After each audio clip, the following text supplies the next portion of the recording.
What's up, everybody? Thanks for clicking this video. Thanks for tuning into my channel. My name is Simon Hill, Black American from Louisiana, coming to you live from Budapest, Hungary. Today is June 11th, 2026, about 8 p.m. where I'm at right now. And we are continuing our 22nd book in our Booked React series, where we read an entire text cover to cover on live with the people. And we are deep off in Leon Trotsky's The One, the Only, the Man, the Myth, the Legend, and his tome, his 3-volume epic, The History of the Russian Revolution. My God, Volume 1 was a story, and Volume 2 is about to be a motherfucking movie. Ain't that a fact? Shout out to everybody up in the live stream right now. Shout out to everybody showing love over the past few days while I've been gone. You know, doing these live streams takes a lot of sacrifice. I sacrifice a lot of things. I sacrifice work sometimes, to my better judgment, or not to my better judgment. I sacrifice opportunities to have fun and disconnect and just be a normal fucking human. I sacrifice my health because I don't do my workouts when I should be.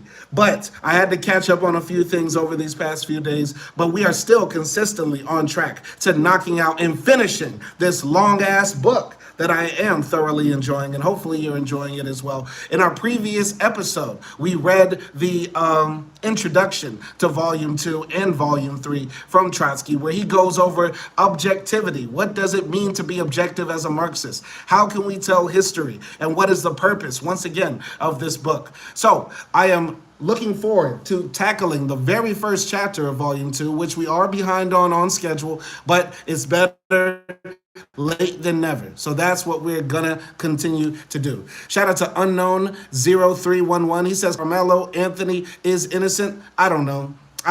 I guess so, or I guess not so, because he was found guilty by a jury of his peers, you know, an all-white jury in Texas with a few sprinkled Latinos and Indians in there. So if the criminal justice system in America is anything, it sure is efficient at making sure black bodies stay behind bars, or where justice is not served on behalf of black people. But I digress. This is not about being reactionary. This is not a reactionary YouTube channel. This isn't a channel where I just put in your face black pain and black pornography of suffering every single day. I don't do that. We are here to find solutions. We are here to find solutions to our issues. We are here to find ways of creating revolution so that we won't have to live under the evil, wicked American empire anymore. Our goal here is to find out how we can destroy America. Our goal here on this live stream and throughout my channel is find ways on how to destroy America from within and from without. Shout out to Unknown. He says he was convicted by an all-white jury that were descendants of slave owners. Well, there were some Indians in there. I do believe there were 3 people of color in the jury pool. But who knows? And who cares? Who cares? Who cares? I really don't care. I really don't care about the Carmelo Anthony case. This is a reactionary distraction to just tell you to, I don't know, get out there and vote harder.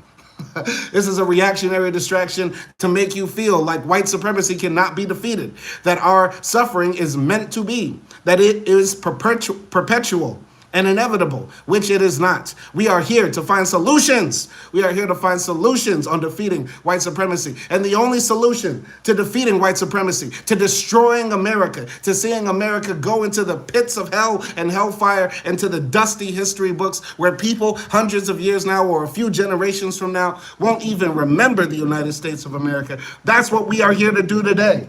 And that's why we are studying in depth, Leon Trotsky's The History of the Russian Revolution. It's been a long introduction.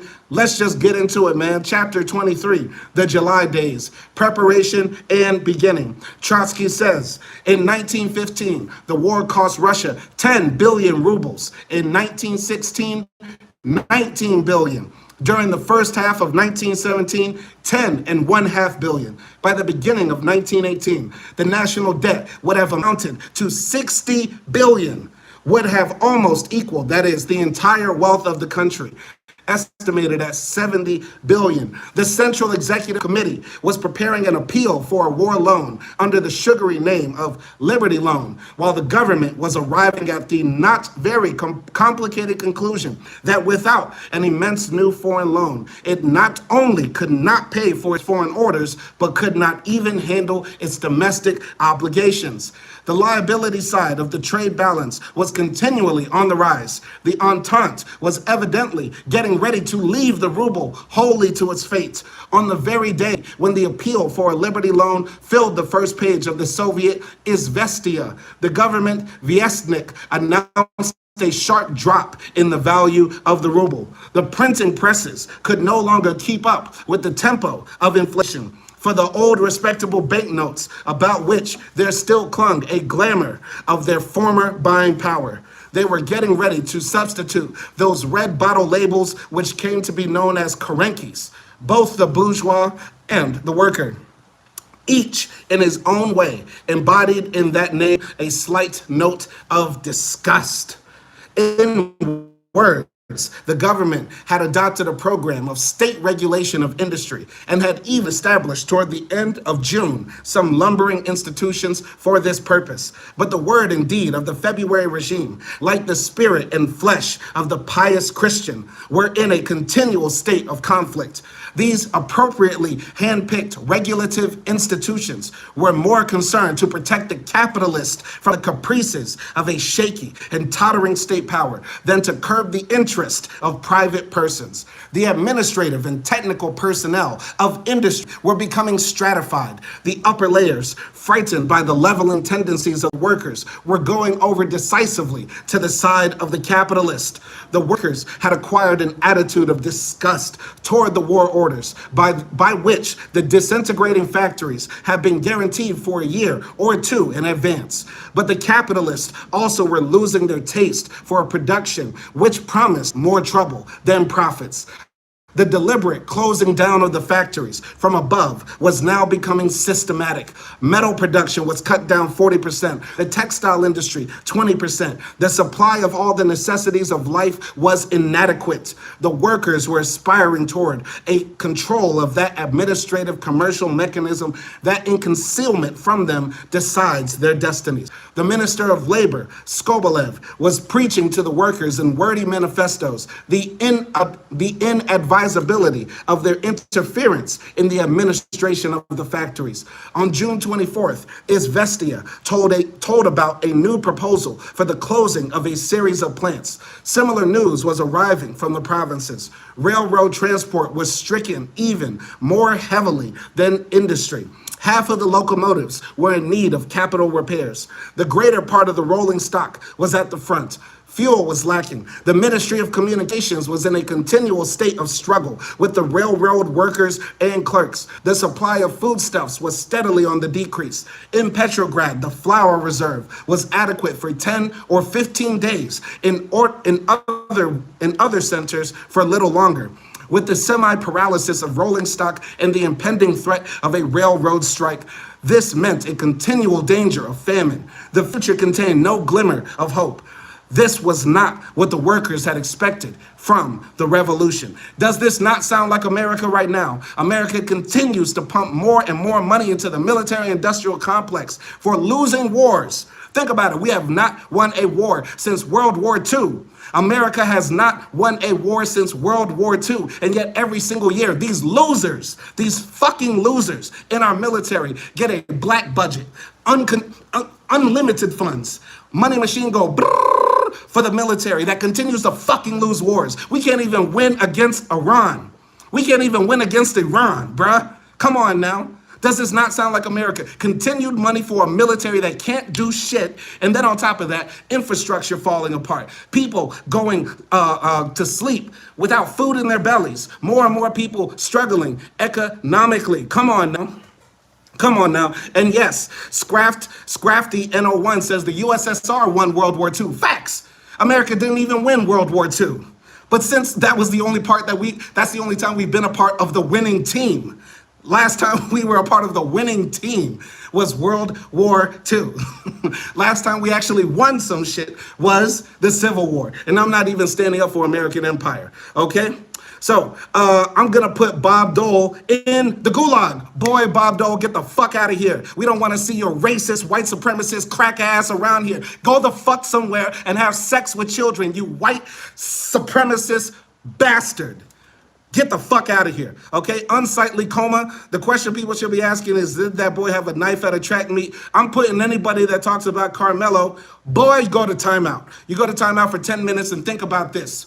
I want you to think about this if all you can think about is the reactionary, racist bullshit America pumps out in the media every single day to make white people and black people fight each other. I want you to think about this. Why are they doing this? Think about that. Why is the media always trying to make black people and white people fight each other? Do you think it's A, because actually they care about systemic oppression against black people? Or do you think it's B, capital has an interest in making sure white workers and black workers don't fucking strangle the billionaires? Tell me, after you think about that in timeout, come and tell me. Until then, shut the fuck up. I don't want to hear about Rick Chow. I don't want to hear about Carmelo Anthony. I want you to tell me why the media is always trying to make white people and black people in America fight each other. Tell me why. Until then, shut the fuck up forever. All right? Wiz Cowlian says capitalism is a bitch. It's the dirtiest bitch, and we want that bitch to die. Ain't that the truth? Okay? All right. Okay. Trail Wolf, I don't know what you're talking about. Bob's dumbass just makes shit up and argues against and claps his feet together when he responds to himself. Ain't that the truth? Okay. Wiz Cowlian is talking about the Gulf War. We did not win the Gulf War. Okay. All right. He was convicted by an all-white jury. Okay. So we got rid of all the white supremacists right now. All right. Yes. And as Zanaikai Assad Charmant said, it's a plan from the elite. Facts. Yes. Thank you. Okay. So. All right. I don't know what RLH11 is saying. I'm gonna put that motherfucker in timeout for 1 minute. Think about what you're saying. Actually relate to the text that we're reading or the questions that I'm asking. This is a classroom, you stupid son of a bitch, RLH. You dumb motherfucker. This is a fucking classroom, okay? So talk about the topic at hand or get the fuck out and drop out, okay? All right. Once again, Gavin, we are not talking about Carmelo Anthony. I know you see black people and all you think black people can talk about is racism, but we're here to talk about another R word, which is revolution. We are here to talk about reva-fucking-lution. We want America to burn. We want the American empire to burn. We want capitalism to be gone. We don't want to be caught up in the moment about the shit the capitalists put in our faces through their media that they own, CNN, MSNBC, Fox News, that just wants to make white people and black people fight each other. We don't give a fuck about none of that shit. You hear me? Now get the fuck out of here, you stupid son of a bitch. Continuing here, Trotsky says, things were still worse, if that is possible, in the sphere of politics. Indecisiveness is the worst possible condition in the life of governments, nations, classes, as also of individuals. A revolution is the most ruthless of all methods of solving historic problems. Let's repeat that. Trotsky says a revolution is the most ruthless of all methods of solving historic problems. If you want to solve racism, what do we solve it with? What's the most historic problem in America? Racism, white supremacy. You could also throw in sexism, a genocide against the indigenous people. What's the best way to solve that? A fucking revolution. To introduce evasiveness into a revolution is the most destructive policy imaginable. The party of revolution dare not waver. No more than a surgeon dare who has plunged a knife into a sick body. However, the double regime or regime of duplicity, which issued from the February overturn, was indecisiveness organized. Everything was going against the government. Its qualified friends were becoming opponents. Its opponents, enemies. Its enemies were taking arms. The counter-revolution was mobilizing quite in the open, inspired by the Central Committee of the Cadet Party, the political staff of all of those who had something to lose, the head committee of the League of Officers at General Headquarters in Mogilev, representing about 100,000 discontented commanders, the Council of the Union of Cossack Troops in Petrograd were the two military levers of the counter-revolution. The State Duma, in spite of the decision of the June Congress of Soviets, had resolved to continue its private conferences. Its Provisional Committee supplied a legal covering for the counter-revolutionary work, which was broadly financed by the banks and by the embassies of the Entente. The compromisers were threatened with dangers both right and left. Glancing uneasily in these two directions, the government secretly resolved to make a disbursement for the organization of a public intelligence service, that is, a secret political police. At about this same time, in the middle of June, the government designated September 17th as the date for elections to the Constituent Assembly. The liberal press, in spite of the participation of cadets in the ministry, waged a stubborn campaign against this officially designated date, in which nobody believed, in which nobody seriously defended. The very image of the Constituent Assembly, so bright in the first days of March, had dissolved and grown dim. Everything was going against the government, even its own thin-blooded good intentions. Only on the 30th of June did it muster the courage to dismiss those aristocratic guardians over the villages, the Zemsky Nashalniks, whose very name had been hateful to the whole country ever since the days of the establishment by Alexander III. I assume that the Zemsky Nachalniks are like land barons, I guess what you would call a landed gentry who were ruling over the peasants there. And this enforced and belated partial reform only stamped the provisional government with a brand of contemptible cowardice. The nobility were by this time recovering from their fright. The landed proprietors were uniting and bringing pressure to bear. Toward the end of June, the Provisional Committee of the Duma addressed to the government a demand that decisive measures be taken to protect the landlords from peasants incited by the criminal elements. On the 1st of July, there met in Moscow an all-Russian Congress of landed proprietors, containing an overwhelming majority of nobles. The government wriggled and tried to hypnotize with words, now the muzhiks, now the landlords. All right, go in here. It's Jimmy. I'll show you, is this AI? You can think about if it's AI in the gulag. Don't ever come around here again, Jimmy. Get the fuck out of here, okay? Shout out to Archit man, Archit.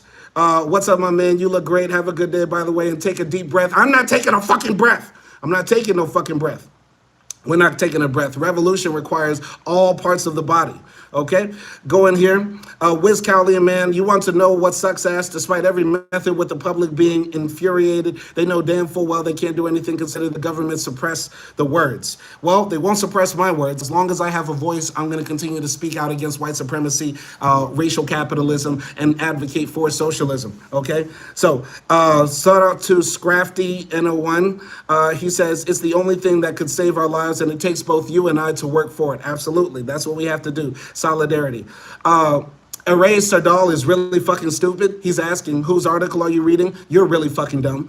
RLH says, Beck Scraft. Okay, welcome back, RLH. Hopefully you're paying attention. And now can you answer my question? Can you answer my question, RLH, that I was asking earlier about Carmelo Anthony and all the other stuff related to the reactionary racist content that we're fed every day? Who else? Who else needs to go? Wiz Cowley, a man, says, and even if we pass the government torch to the people, some jackass will rule over the people and become more evil, what he promised, like Robespierre or something. I disagree. Once again, we don't want to hand power to one man. We want to hand power to the people. We want Soviets. We want Soviets in America. We want a Soviet America. All right. Continuing here. Worst of all, however, was the situation at the front. The offensive against the enemy, which had also become Kerensky's decisive play in a domestic struggle, was dying in convulsions. The soldiers did not want to fight. The diplomats of Prince Lvov were afraid to look the diplomats of the Entente in the eyes. They needed a loan to the point of desperation in order to make a show of firmness. The condemned and impotent government waged an offensive against Finland, carrying it through, as it did all of its very dirtiest work, by the hands of the socialists. At the same time, a conflict had arisen with the Ukraine and was moving toward an open break. All right, we're going to send Lilith. Lilith, you're going to the gulag. If I'm delusional, you think about what your life is like as you make big rocks into little rocks every day with a tiny, tiny hammer. Okay, get the fuck out of here, Lilith. All right. So shout out to Montauk as well. He's going to the gulag. Get the fuck out of here as well. Boom. It's going to be so fun. Any of you other white supremacists, racists, pro-capitalists, libertarians, all of you can go to work today. We'll send you to Angola. Trust me, we can send you to that plantation. Okay? Continuing here. Those days were far away when Albert Thomas sang hymns to the luminous revolution and to Kerensky. At the beginning of July, the French ambassador, Paleologue, who smelled too strongly of the aromas of the Rasputin salons, was replaced by the radical Nulens. The journalist, Claude Annette, gave the new ambassador an introductory lecture on Petrograd. Opposite the French embassy, he told him, across the Neva, spreads the Viborg district. This is a district of big factories which belongs wholly to the Bolsheviks. Lenin and Trotsky reign there as masters. In that same district are located the barracks of the machine gun regiment, numbering about 10,000 men and over 1,000 machine guns.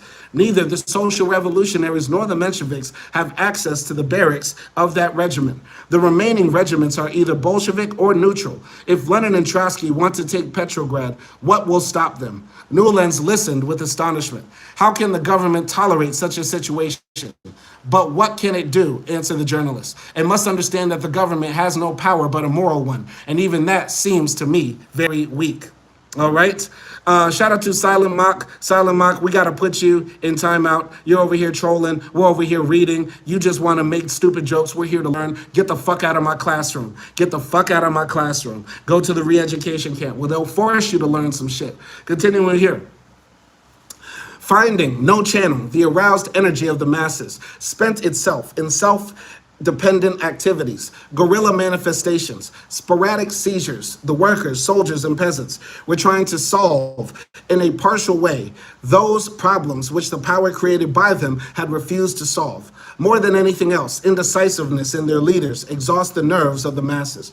Fruitless waiting impels them to more and more insist knockings at the door that will not open to them, or to actual outbreaks of despair. Already in the days of the Congress of Soviets, when the provincials could hardly withhold the hands of their leaders stretched out against Petrograd, the workers and soldiers had plenty of opportunity to find out what was the feeling and attitude toward them of the Soviet leaders. Tsetserelli, following Kerensky, had become not only an alien, but a hated figure to the majority of the Petrograd workers and soldiers. On the fringes of the revolution, there was a growing influence of the anarchist, whose chief role so far had been played in the self-constituted Revolutionary Committee in the summer home of Durnovo. But even the more disciplined layers of the workers, even broad circles of the party, were beginning to lose patience, or at least listen to those who had lost it. The manifestation of June 18th had revealed to everybody that the government was without support. Why don't they get busy up there? The soldier and workers would ask, having in mind not only the compromised leaders, but also the governing bodies of the Bolsheviks. Okay? So, shout out to Scrafty N01. He says, I've just gotten a text from a surveyor saying, we're gathering opinions on whether taking early action early can help prevent large wars. Scrafty, talk about the fucking text, okay? I'm serious. I'm telling all of you. If you're not talking about the text, then I don't want to hear shit you got to say, okay? So another thing I have to say right here, Trotsky is talking about, the Soviets are gaining more and more power. They've basically taken over the entire city of Petrograd. The workers are moving further and further to the left, just like it is in our timeline right now. We have many people who have college degrees, no college degrees, people working in service industries, people working in high finance, doctors, accountants, architects, low class, high class, anybody who is not a part of the 1% in America is moving further and further to the economic left. We're sick of dealing with this bullshit of depressed wages, lowering living standards, and the only thing that we can look forward to is buying a bigger truck. Okay? This is why the American dream has turned into an American nightmare. The same way in Trotsky's time, people were looking forward to the opportunity to make a better living for their family, working in the factories, joining up for the army. And then what did they get instead? Lost fingers, lost eyes, broken backs, going out to the front lines, getting shot at with no guns to shoot back, etc., etc. The same shit that we're dealing with now in America is what Russia was dealing with pre the revolution, okay? So we're living through revolutionary times, but it's up to us leftists, it's up to us communists, us socialists, to continue to raise the class consciousness of people, which is why, once again, for anybody who comes to here to ask about the reactionary events that are happening today. Little black boy shot in the back by the police. Okay, I'm not gonna cry. I keep telling you motherfuckers every single day that this is gonna happen. Who cares? I don't care anymore.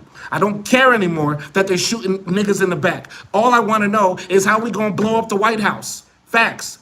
I'm not caring anymore about, some buttfuck racist redneck in South Carolina shoots a little black boy for playing rap music too loud. All I want to know is how can we blow up the Pentagon? Facts. That's all I want to hear about. You know what I'm saying? We're living through revolutionary times, but too many of us on the left are reactionary. We get caught up in left-wing reactionaryism. Just getting upset, getting mad, crying over niggas getting killed in the street. Niggas die every day, B, like Cameron said. Niggas die every day, B. Now, how can we make them suffer? How can we make the capitalists, the ruling class, the warmongers, the Epstein class, how can we make them suffer?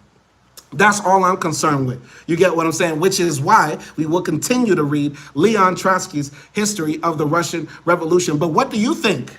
Since I have such a large audience here right now of people that just want to chat away, should we be more concerned about police shooting niggas in the back?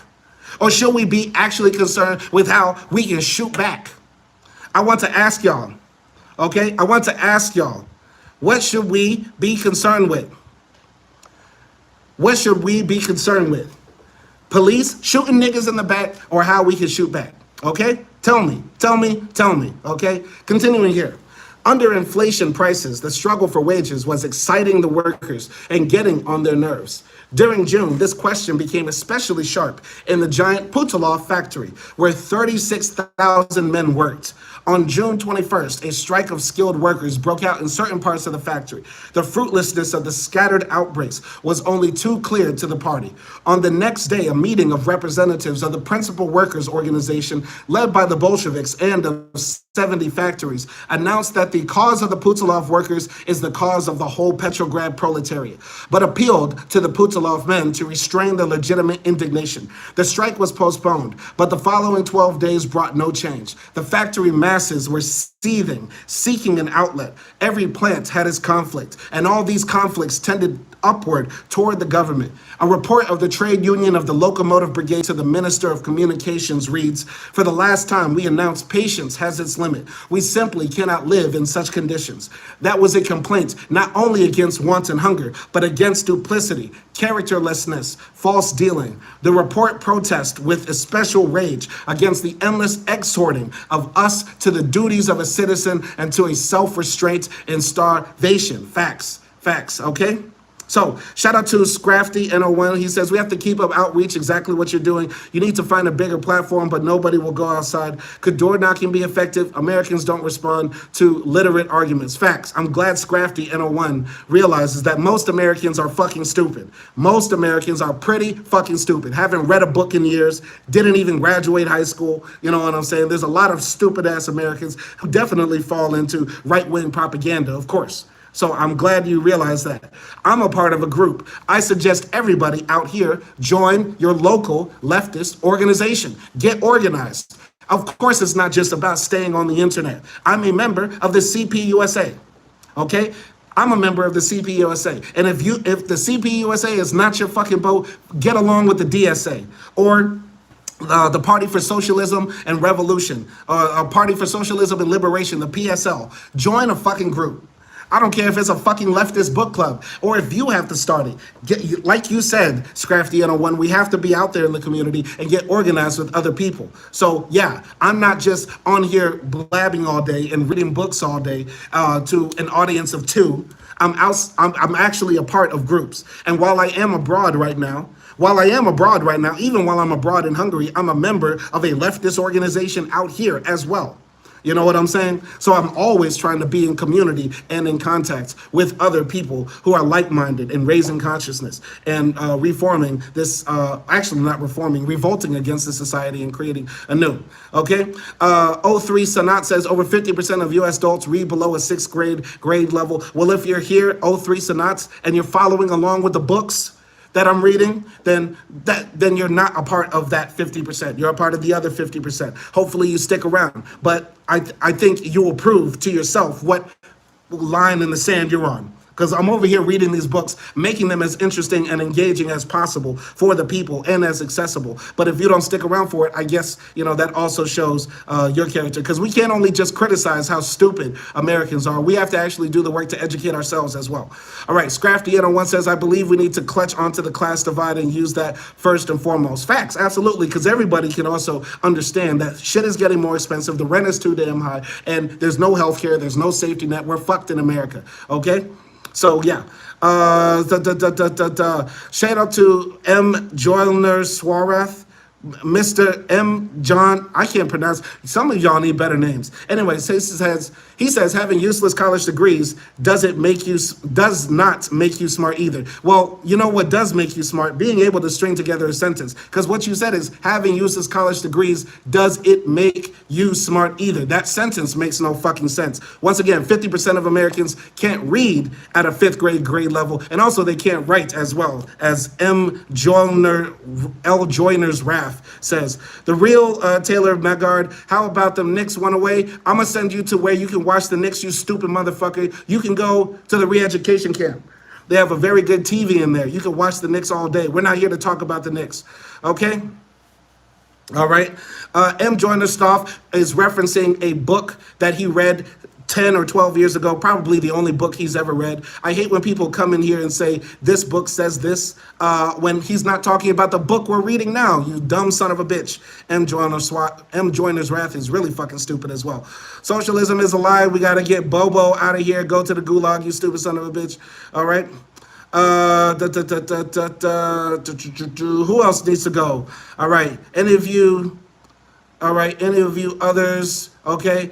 Last comment I'm going to read before I jump back into the book, and I'm also glad none of you are answering my fucking question, because I asked you a very pertinent question, but all of you are really fucking stupid to show how smart you are by dunking on other people and not actually talking about the book. Should we be concerned about the police shooting niggas in the back, or should we be actually concerned on how to blow up the fucking Pentagon? And that might sound like a fat-ass question. It might sound like there's a wire under this bitch, but that's a real thing, because I'm concerned with revolution. I'm concerned with bringing back the Black Liberation Army. I'm concerned with that type of shit. How can we have an American Hamas? That's what I'm concerned with. How can we have a liberatory militant party, or a militant party with a armed wing for an armed struggle for liberation? But y'all want to talk about stupid shit. So I'm asking y'all, should we be concerned about Carmelo Anthony getting 35 years in jail and a Chinese Asian man shooting a nigga in the back? Or should we be concerned with how can we bring back the BLA? Okay, I've asked y'all, okay? All right, so answer me that. Until then, I'm not reading any, okay? I'm putting the combat donkey up in the gulag because that's a white supremacist, okay? All right, Diggy, if you're watching this with your family, I make this absolutely not for kids. Get the fuck out of here. And fuck your kids, nigga. Fuck your fucking kids, nigga. This is not for kids. This is not for kids. This is for grown folks. I'm over here talking about the Pentagon getting blown up. You over here got your whole family watching with popcorn and shit. Get the fuck out of here, nigga. All right? Anti-spiral, pay attention, putting you in timeout. Y'all are really fucking up the flow, because y'all are really not adding anything. Okay? All right? All right. Samarif said a bad joke. All right. Go into the re-education camp. I have zero tolerance today. I have zero tolerance today. Okay? Scrafty101 says, I've been trying to find local SRA chapters. There are only a few in the state. I believe I should start designing pamphlets and handing them out in the library or other public spaces. That's a good idea. If you can't find your own leftist organization nearby, if you can't find them, start your own. Okay? All right? Shout out to David. I know what I will win. I will win in sending you to the gulag. All right? We're sending more and more people out of here, and I'm actually very happy about it. It's time we separate. It's time we separate, okay? I'm not scared about being in the minority, like Lenin taught us. We should not be scared, okay? But once again, y'all are not answering the question, but I digress. All right, continuing here, Trotsky continues to speak from the grave. He says, under inflation prices, the struggle for wages was exciting the workers and getting on their nerves. During June, this question became especially sharp in the giant Putilov factory, where 36,000 men worked. On June 21st, a strike of skilled workers broke out in certain parts of the factory. The fruitlessness of these scattered outbreaks was only too clear to the party. On the next day, a meeting of representatives of the principal workers' organizations, led by the Bolsheviks and of 70 factories, announced that the cause of the Putilov workers is the whole Petrograd proletariat, but appealed to the Putilov men to restrain their legitimate indignation. The strike was postponed, but the following 12 days brought no change. The factory masses were seething, seeking an outlet. Every plant had its conflict, and all these conflicts tended upward toward the government. A report of the trade union of the locomotive brigade to the Minister of Communication reads, "For the last time, we announce patience has its limit. We simply cannot live in such conditions." That was a complaint not only against wants and hunger, but against duplicity, characterlessness, false dealing. The report protests with a special rage against the endless exhorting of us to the duties of a citizen and to self-restraint and starvation. All right. So shout out to the Wasaru. Wasaru sent over some Turkish lira. So marhaba, nasılsın to all my Turkish people out there. He says, can you do a shout out to my homie? His name is Sherhat, and he is a big fan of your streams. Shout out to Sherhat. Much love to Sherhat. Hopefully that's not a racial slur. Hopefully that doesn't mean bitch or the N-word or any other slur for any other group of people. 200 Turkish lira is like, what, $2 or so. So he might have just made me say something that I probably would not agree with if I knew what it meant. But if Sherhat is a real person, then shout out to Sherhat. Okay? So shout out to Highlight with a semi-good question, even though it's unrelated to the text. What do I think about the Yugoslav self-management model? Well, I am not as versed on Yugoslavia's economics and socio-economic structure. I do have memories of being in Serbia and in Bosnia and also Macedonia, and you would be surprised how many people you meet that really want Yugoslavia back. I think we tend to think of all these socialist countries as just failures and the people overthrew them, when really they fell apart and the people had no say in it. Similar to how now, if America just sort of fell apart like how it almost did on January 6th back in 2022, right? Most people in America would not have agreed with it. But most revolutions are done by a minority of people, a loud, vocal, passionate minority. And that's what happened, in my opinion, from understanding what happened in Yugoslavia, what happened in the USSR, what's going to happen, unfortunately, possibly to Cuba as well. Outside influences, very strong, powerful people are able to make things happen, okay, that also put people out. All right, so yeah, sorry about the white supremacists jumping in here. Okay, yeah. So Aces D-Man 7 says cops are just stormtroopers. Blacks are less than 50% of the population, but 50% of the crime. Yeah, white supremacists, you gotta go. He's gotta go. White supremacists gotta go. Sorry, everybody who's up in the live stream and the white supremacists keep hopping in. If you want to be a moderator and I can trust you to get rid of white supremacists, please volunteer.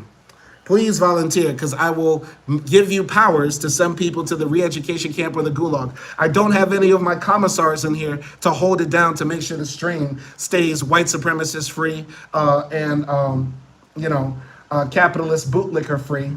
But I'm trying my best here. You know what I'm saying? I'm trying to respond to comments. I'm trying to read the text. And I'm also trying to give commentary as well. But if any of you want to be a commissar, if you want to be a commissar in the Simon Soviet Republic for the people, please volunteer so that you can help get the white supremacists and the fascists out of here, okay?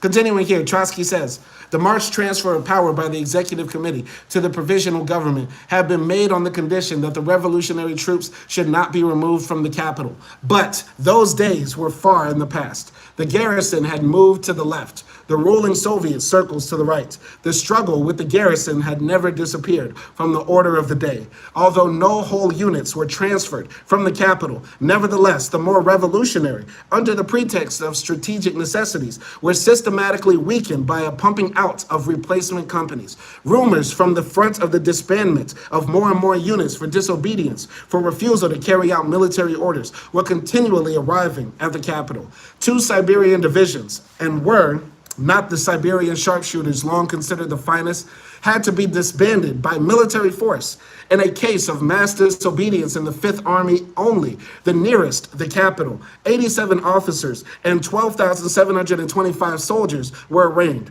The Petrograd garrison, accumulators of discontent from the front, the village, the workers' districts, and the barracks, was in a continual ferment.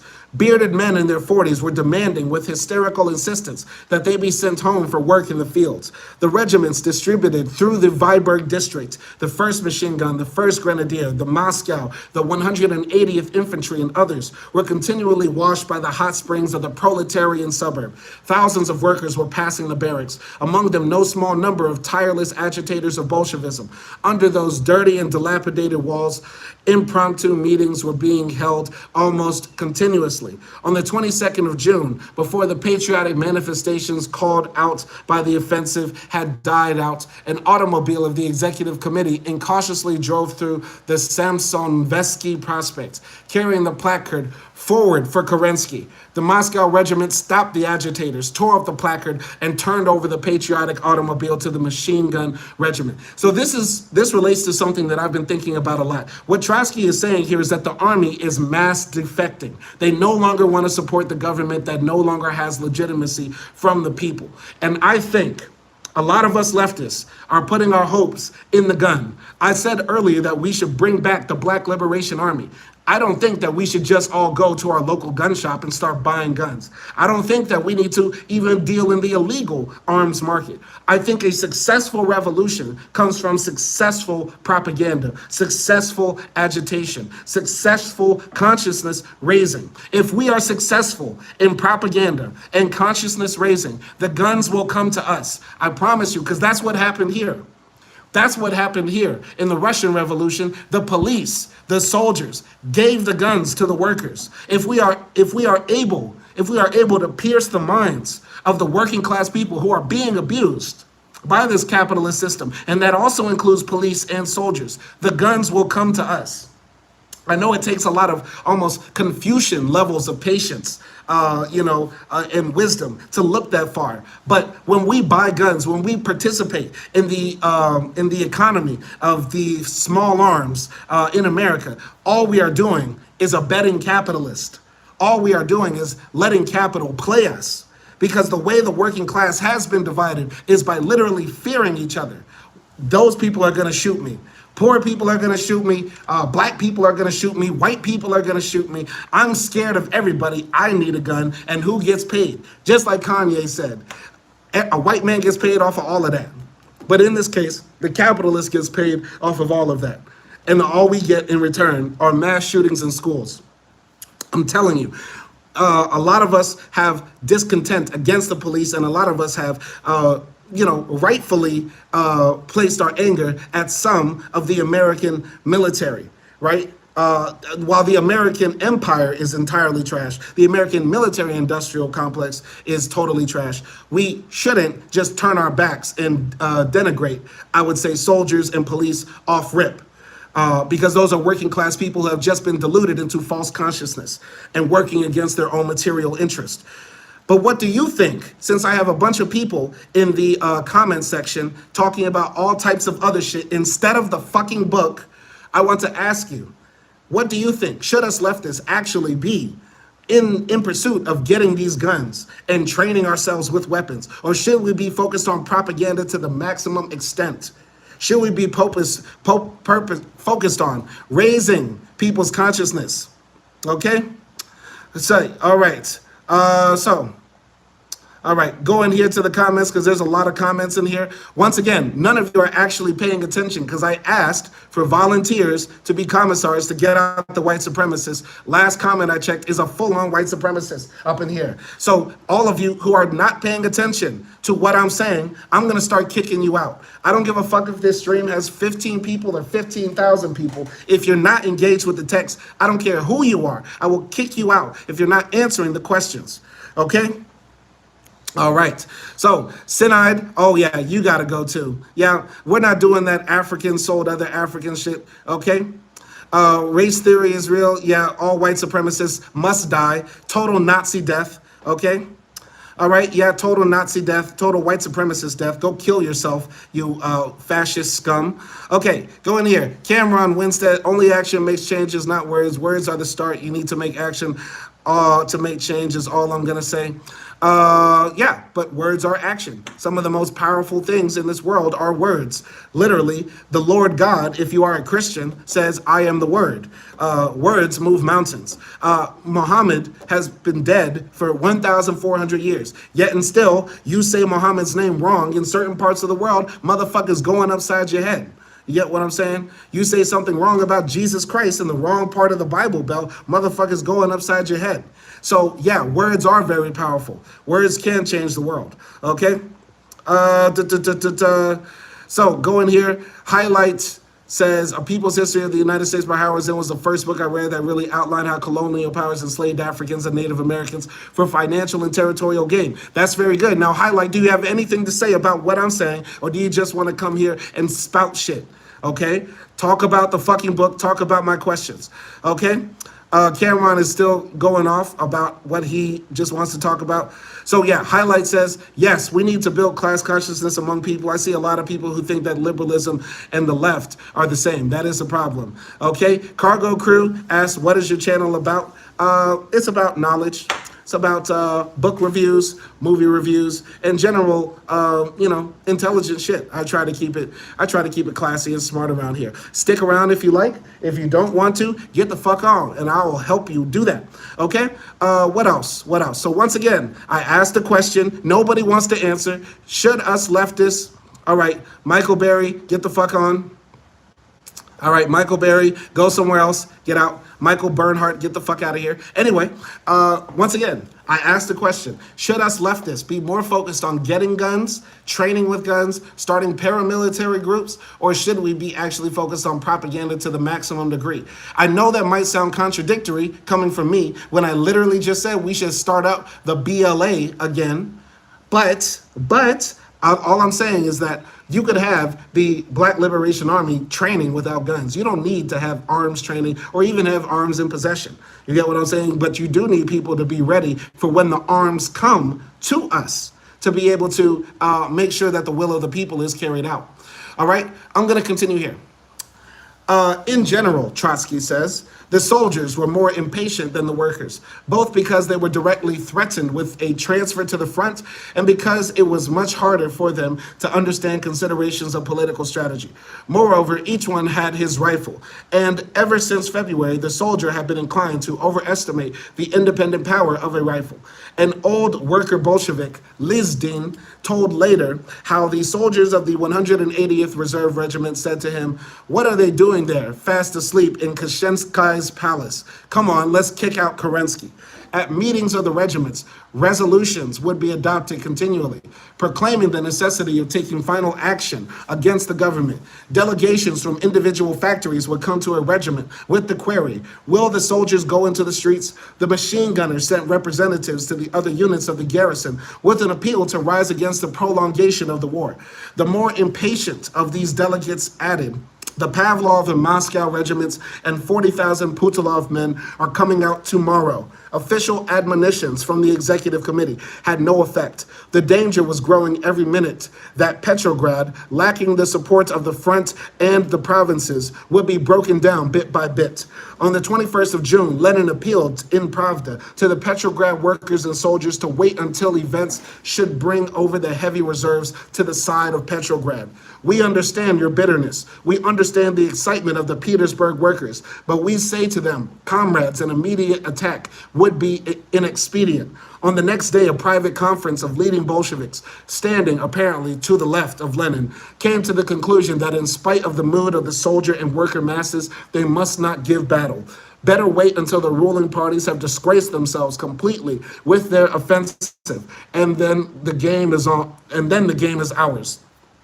Thus reports the strict organizer Latsis, one of the most impatient in those days. The Central Committee was oftener and oftener compelled to send agitators to the troops and the factories to restrain them from untimely action. With an embarrassed shake of the head, the Viborg Bolsheviks would complain to their friends, "We have to play the part of the fire hose." Appeals to come into the street did not cease, however, for a single day. Some of them were obviously provocative in character. The military organization of the Bolsheviks felt compelled to address the soldiers and workers with an appeal. Do not trust any summons to go into the street in the name of the military organization. The military organization is not summoning you to action. And then, even more insistently, demand of any agitator or orator who summons you to come out in the name of the military organization credentials signed by the president and secretary. So what Lenin is saying here, what Trotsky is saying that Lenin said, is that essentially people were ready to go to war against the government. The workers had basically taken over the city of Petrograd. Many of the soldiers and police had come over to the side of the workers and said, "We're sick of representing this fake-ass government. We're riding with the workers," and they're ready to go outside. But Lenin is saying, no, we need more soldiers. The gun must come to us, meaning that we're waiting for more soldiers to even defect to our side. Now, for any of you who's ever read The Art of War, Sun Tzu says that the best battle is the one you don't even have to fight. The best battle is one you don't even have to fight. Now, a lot of us leftists think that it's impossible to overthrow the American empire, the white supremacist, fascistic, evil empire that we live with in the world called America. They believe it's impossible because America has a mighty military industrial force. We have, nukes and submarines and all sorts of shit. But what is at the root of any institution? It is its people. It is its people, and the people that primarily make up the base of the American military industrial complex are poor working class people. Facts. Facts. Sure, some people go up in economic rank when they join the military. They get their Hellcats and Chargers and their apartments with a badass Hawaiian broad and pop out like 37 mongrel kids with her. You know what I'm saying? Yeah, they do that. But still, by and large, those people have working class sensibilities. So they realize that the system is fucked that made them join that shit in the first place. You mean I had to risk my life just to get a Hellcat, a Charger, an apartment in Honolulu, and a badass Hawaiian broad? That's what it took for me to risk my life in Afghanistan and Iraq? Fuck this fucking country. You get what I'm saying? There's a lot of people like that in the military. So it doesn't matter how many fucking drones they have, nukes they have, supersonic planes that break the speed barrier, if they don't have people that believe in the government to fly them, to drop those bombs, to man those tanks, to man those subs, etc., etc. So therefore, I'm asking all of you who are chatting away in the comments, answer me this question. And if I don't get an answer, I'm just going to start blocking people, because I would much rather talk to one person who's engaged in the text than 20 of you who are talking about bullshit. I'm asking you this. Whether you agree or not, do you think it's possible for us communists and socialists to have mass defections from the military, to cause mass defections from the military? Do you think it's possible? I think it's highly possible. I have revolutionary optimism. And I do believe this is a failure of the left. Most people are talking about how the working class, the white working class, has been left behind by the left. But I would argue that while, yes, we do need to appeal to the white working class, though I do have some issues with how that is framed in a lot of ways, but I do think we also need to stop calling all cops bastards and do some real type of propaganda, okay? So Jonathan Buchika says, I agree with mass defections. Scrafty NO1 says, yes, it's absolutely possible. I agree with that as well. So I also agree with you turning the foot cam back on. Okay. All right. Jonathan Buchika, you're going to the gulag. Okay. All right. If you gain any traction in that, you would just disappear. No, I don't think so. They can't make us all disappear. Okay. All right. Why don't you just leave? That's like the battle you don't want to fight. Okay. It's not just American military power, but also soft power. I think May is new here, okay? I might have to ban May too. Man, May, should I ban you? Okay? I think I should ban May. Tell me, y'all, should I ban May? I think May123J needs to go, but y'all let me know in the comments. Should I ban her? Should I send her to the gulag? I think she deserves it. I don't know what she's talking about in the chat, but I would love to ban her if she is being a nuisance. Okay?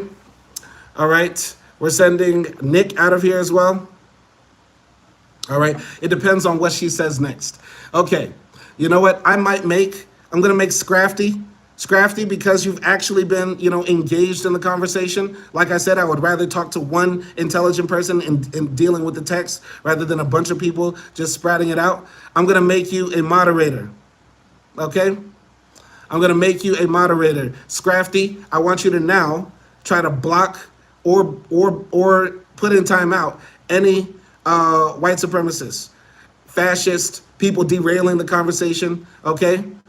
Scrafty, you are now a managing moderator, okay? That means you can ban people, okay?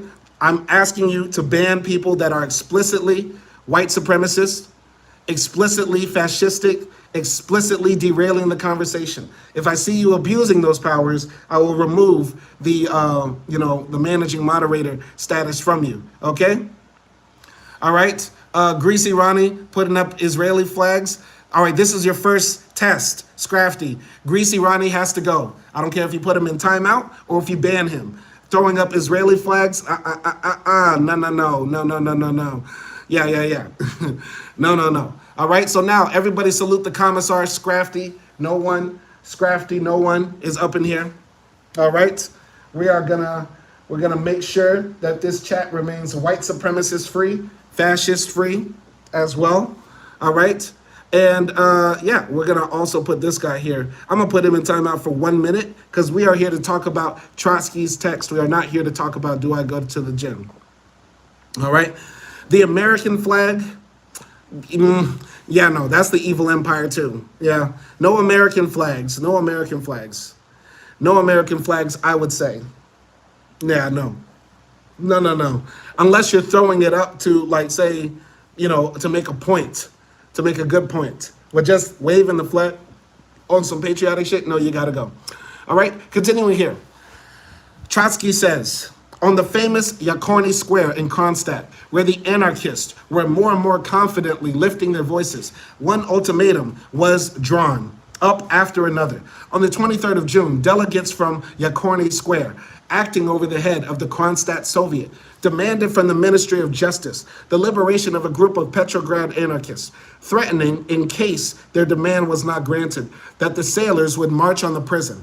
Upon the following day, representatives from Oranienbaum informed the Ministry of Justice that their garrison was as much disturbed about the arrest in the summer home of Dernovo as Kronstadt, and that they were already cleaning the machine guns. The bourgeois press caught these threats on the wing and shook them under the very noses of their compromisist allies.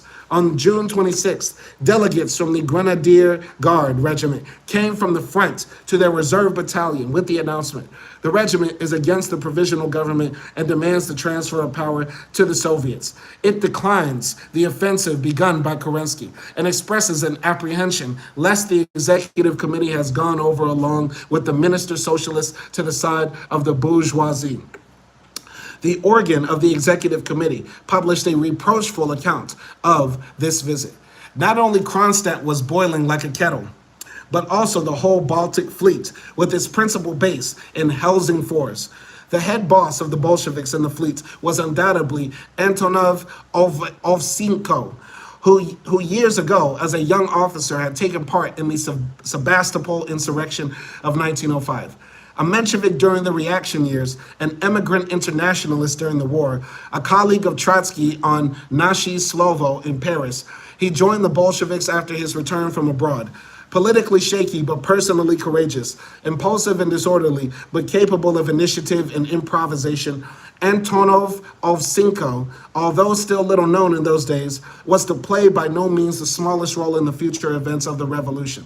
We in the Helsingfors committee of the party, he relates in his memoirs, understood the necessity of restraint and serious preparation.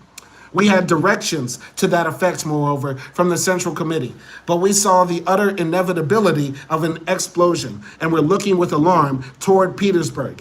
And in Petersburg, the elements of an explosion were piling up day by day.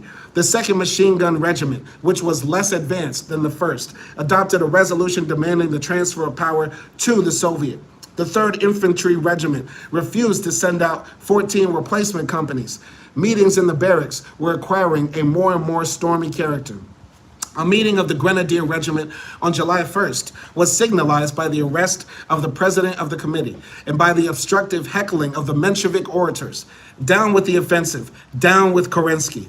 At the focus of the garrison stood the machine gun men. It was only they who opened the sluices for the July flood. So, once again, I have to say, Trotsky is laying out how the army was very involved with a successful revolution in Russia as well. And also, interestingly, like constantly, continually to pop up in the story, the anarchists are, I guess in a roundabout way, helping the revolution by continuing to put, pressure on the government to relinquish its control. For example, the anarchists are trying to break people out of prison and stuff like that. So I'm asking any of the socialists in here who do believe in the state, in the idea that states are necessary, even if the end goal of the state is for its own abolition. I want to ask the communist, the socialist, Marxist in here in general, how do we feel about anarchists? Can we collaborate with the anarchists right now in our battle against capital? Can we? Can we? I know there are stupid people like anarcho-capitalist and stuff like that, or ANCAP, or anarcho-primitivist.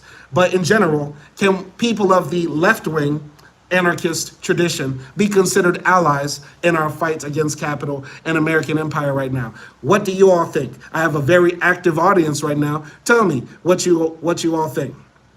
Okay, so are you with Mr. Hinkle? No. No, yeah, I'm not with the American Communist Party. It's CPUSA, the old party, I'm just a good old boy. I'm just a Southern boy. Who likes tradition. I'm a Southern man. I'm an Alabama-born, Louisiana-raised Southern man, Southern gentleman. And I like my party the old way, the old communist way. The party over 100 years old, possibly one of the oldest parties in American political life. Only after the Democrats, I believe, because the Democrats have been around since, the mid-19th century, but the communists started in the late 19th century. You get what I'm saying? So I think, they're a bit older. Anyway. So, Spain and Ukraine, for example, paradoxically says Marxists always purge anarchists in the end, Spain and Ukraine, for example. Facts, but just because that's the way things were, doesn't mean that's the way it always has to be. Paradoxically, if I said white people in the end always kill black people, would I say that we can't have white comrades? Black people and white people can't be comrades? No, I would never be that reactionary. So let's actually make an argument not based upon history. I could easily say, paradoxically, because you look like a crack-ass cracker, that your crack-ass cracker ways will come out in the end. You and I, paradoxically, fight like hell to overthrow capitalism. And then right at the end, your white hand stabs me in my black ass back. Because history should tell me I can never trust a white man. Stupid motherfuckers, okay? Who gives a fuck about history, nigga? We're trying to make the future. Jesus Christ. I really get confused about some socialists who claim to be scientific, who claim to be anti-religious, yet and still they make arguments basically on the same premise as religious people. People who are against God always will go to hell.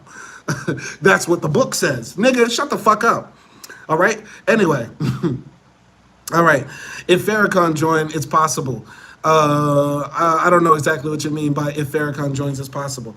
Scrafty No One says, anarchists right now tend toward reactionary behavior. If they are genuinely compassionate towards socialism, it's possible they could help. I'm worried that anarchists are incapable of solidarity. I agree to some degree.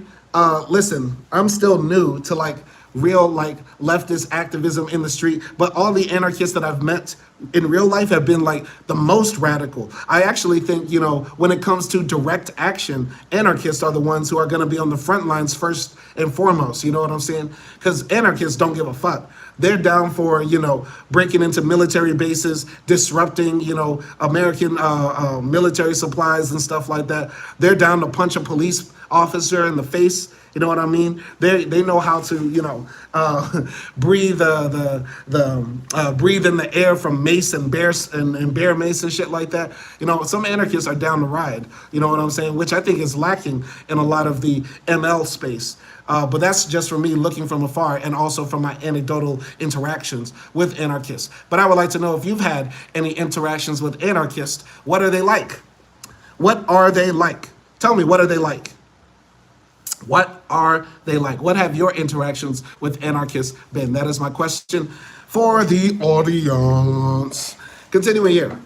We have already met with the name of the 1st Machine Gun Regiment in the events of the first month of the revolution, arriving shortly after the overturn, having marched from Oranienbaum to Petrograd upon its own initiative for the defense of the revolution. This regiment immediately ran into the opposition of the executive committee, which adopted a resolution to send the regiment back with thanks to Oranienbaum. The machine gunners flatly refused to leave the capital. Counter-revolutionists might attack the Soviet and restore the old regime. The executive committee surrendered, and several thousand machine gunners remained in Petrograd along with their machine guns. They took up their quarters in the House of the People and wondered what their further destiny was to be. They had among them, however, a good many Petrograd workers, and therefore, by no accident, the Bolshevik Committee took upon itself the care of these machine gunners. Through this intercession, they were assured provisions from Peter and Paul Fortress. A friendship began. It soon became indestructible. On the 21st of June, the machine gunners introduced at a mass meeting a resolution. In the future, detachments shall be sent to the front only when the war has a revolutionary character. On the 2nd of July, the regiment called a farewell meeting in the House of the People for the last replacement company to depart for the front. These speakers were Lunacharsky and Trotsky. The authorities tried subsequently to attribute unusual significance to this accidental fact. Responses were made in the name of this regiment by the soldier Zilin and the old Bolshevik non-commissioned officer Lashevich. The mood was exalted. They denounced Kerensky and swore fealty to the revolution, but nobody made any practical proposal for the immediate future. However, during those last days, the city persisted in expecting something to happen. The July days were casting their shadow before them. Everywhere, Sukhanov remembers, in all corners, in the Soviet, in the Mariinsky Palace, in people's apartments, on the public squares and boulevards, in the barracks, in the factories, they were talking about some sort of manifestation to be expected. If not today, then tomorrow. Nobody knew exactly who was going to manifest what or where, but the city felt itself to be upon the verge of some sort of explosion. And the explosion did actually come. The stimulus was given from above, from the ruling circles. So, it's July in Moscow, in Russia, and believe it or not, Russia can get hot. I've had students, because I'm an English teacher, from Russia, and some of them have told me, it reaches like 35 degrees Celsius, in summer, in the city. You know what I'm saying? In Russia. So, yeah, it's hot. It's July. People have been dealing with this, flip-floppy government for the past few years. And now, since the February Revolution, people have been really on edge, asking the government for concessions, asking the government to change, asking for real revolutionary transformation of the society. And the bourgeois government has just been resisting. And as Trotsky has mentioned before, even the revolutionary government made up of Mensheviks and some Bolsheviks are resisting the cause of the people for revolutionary change. So I wouldn't be surprised if it's just hot as hell in Moscow at this time that Trotsky is describing. People are frustrated, and all they can think about is what people think about in America when it's summer. Who are we going to kill? Who are we going to kill? If you don't know, oh yes, paradoxically says this was St. Petersburg, not Moscow. Same thing, but I'm also mentioning the Petrograd Soviet, and Petrograd, I believe, is another city as well. But anyway, the point I was trying to make is the same way in America, the shootings go up during summer and also during holidays like 4th of July, so a bunch of bodies are going to drop on 4th of July. Just check the news for it. And yeah, so it's possibly the same thing that's happening there. Okay? All right. Shout out to Scrafty No One. He says, I've met too many anarchists recently that are too anarchic. Any anarchist I come across that seems genuinely radical, I have pretty great conversations with. They're comparable to the punk movement, the Ramones, Sex Pistols, the punks that would wear Nazi logos because it was contrarian. Those anarchist contrarians will remain contrarian to anything a majority can agree on. They would turn to fascism to quicker than accepting an imperfect revolution. That's kind of a good point. I do believe that some of our personality types, as well as our material conditions, attract us to some, ideologies. I do believe a lot of the people that are on the far right, are on the far right because of their material conditions. They're poor, they're out of work, or they're underemployed, even if they do have jobs, etc. But their personality types, along with the propaganda they've been fed, sort of allows them to identify more with far right-wing movements. So, for example, if you're a person who's, always been bullied on, or you have a Napoleon complex, I do think there are, more avenues for you to address that issue on the right. You know what I mean? Because people on the left are not going to be really trying to, aggrandize you, to make you feel like you're bigger than what you are, to tell you that you're special just because of some immutable trait like your skin color or your lineage or race, etc., your gender. You know what I mean? People on the left are more about thinking like as a community basis. How can we, as a group of people, come together to make society better, rather than just telling a few small group of people that they're special, they're unique. So yeah, I do think some personality types might tend towards anarchism because of something. Okay? Petrograd is the Russian name for St. Petersburg. Oh, okay. All right. Well, we didn't know that. I thought I looked it up on the map, and Petrograd and Petersburg were in different places. But either way, we're still jumping forward in the story here. So, on the same day when Trotsky and Lunacharsky were speaking to the machine gun men about the bankruptcy of the coalition, 4 cadet ministers exploded the coalition by withdrawing from the government. They chose as pretext an agreement that their compromisist colleagues had concluded with the Ukraine, an agreement unacceptable to their imperial ambitions. The real cause of this demonstrative break lay in the fact that the compromisers had been dilatory about bridling the masses. The moment chosen was suggested by the collapse of the offensive, not yet officially acknowledged, but no longer a matter of doubt to the well-informed. These liberals considered it expedient to leave their left allies face to face with defeat and with the Bolsheviks. The rumor of the resignation of the cadets immediately spread through the capital and generalized all the existing conflicts politically in one slogan, or rather one cry to heaven: let us have an end of this coalition rigmarole. The soldiers and workers considered that all other questions, that of wages, of the price of bread, and of whether it is necessary to die at the front for nobody knows what, depended upon the question who was to rule the country in the future, the bourgeois or their own Soviet. In these expectations, there was a certain element of illusion, insofar at least as the masses hoped, with a change of power, to achieve an immediate solution of all sore problems. But in the last analysis, they were right. The questions of power determined the direction of the revolution as a whole, and that means that it decided the fates of everyone in particular. To imagine that the cadets may not have foreseen the effect of this act of open sabotage of the Soviet would be decidedly to underestimate Milikov. The leader of liberalism was obviously trying to drag the compromisers into a difficult situation from which they could make a way out only with bayonets. In those days, Milikov firmly believed that the solution could be saved with a bold bloodletting. On the morning of July 3rd, several thousand machine gunners, after breaking up a meeting of the company and regimental committees of their regiment, elected a chairman of their own and demanded immediate consideration of the question of an armed manifestation. The meeting was a storm from the first moment. The problem of the front intercrossed with the crisis in the government.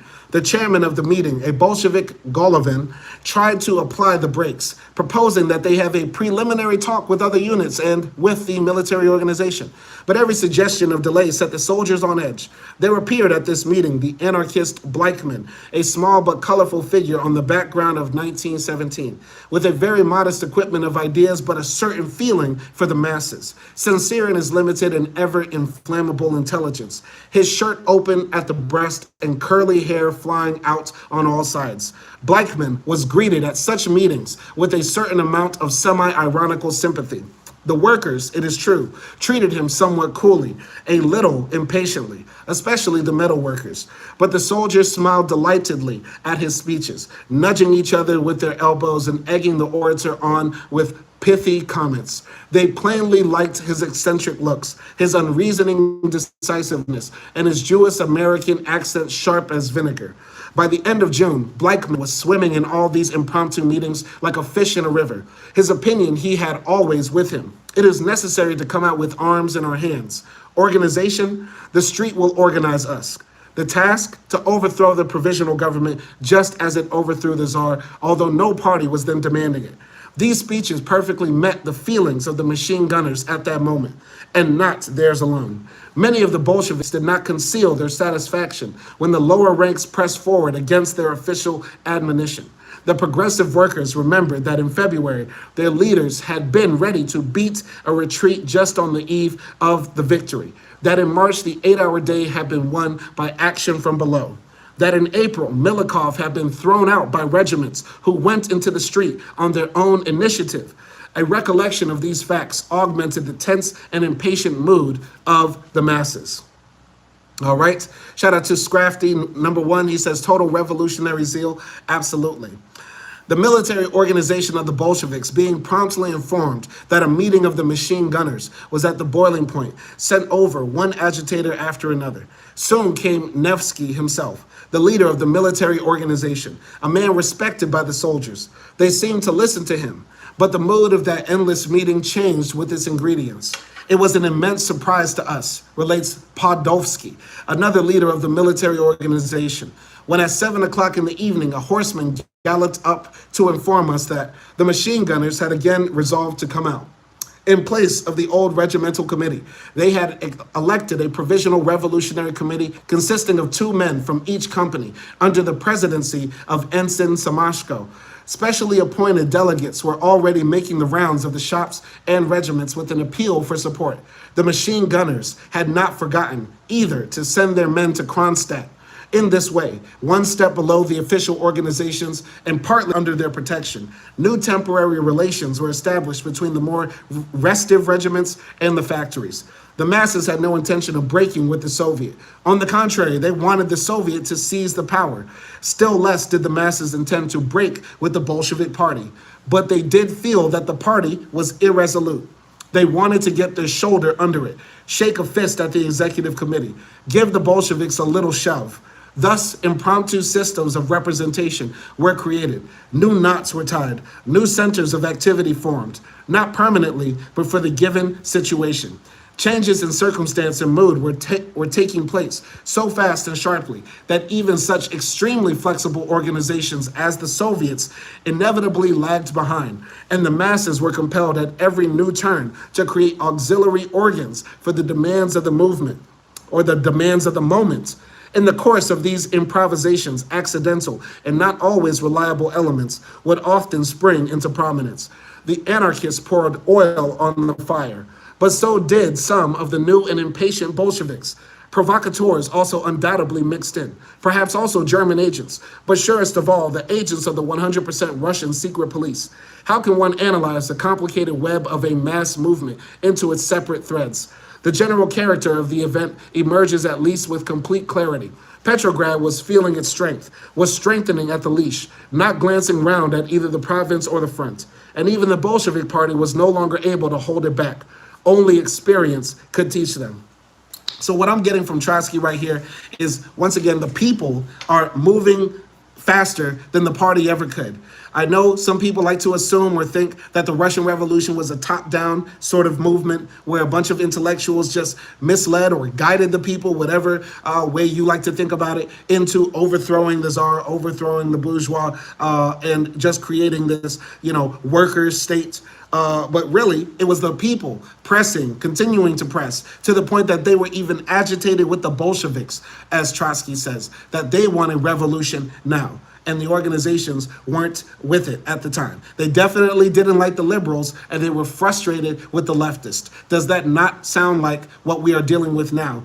But I would like to ask you, what do you think? Do you think we're living in a moment right now where it's like that? Workers are moving to the left economically and no parties, definitely not the established bourgeois parties, but even the revolutionary parties are not even caught up to what the people want? Or do you think it's the reverse, where the parties, the leaders of the parties, the intellectuals inside of them, et cetera, they're ahead of the people? What do you think in the comment section? Do you think our left-wing organizations are behind the curve? Or do you think they're actually too far ahead of the curve?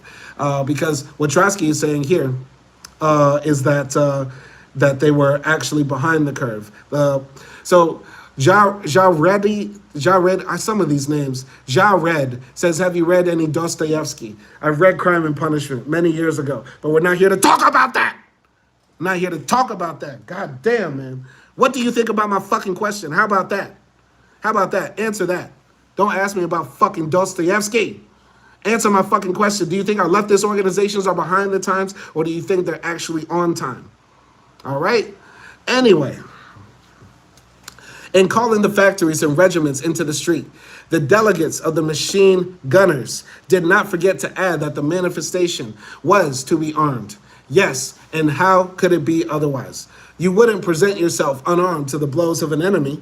Moreover, and this perhaps was the chief thing, we must show our force, and a soldier without weapons is not a force. Upon this point, all the regiments and all the factories were of one mind. If we do go out, we must go with plenty of lead. The machine gunners lost no time, having started a big job. They intended to push it through as fast as possible.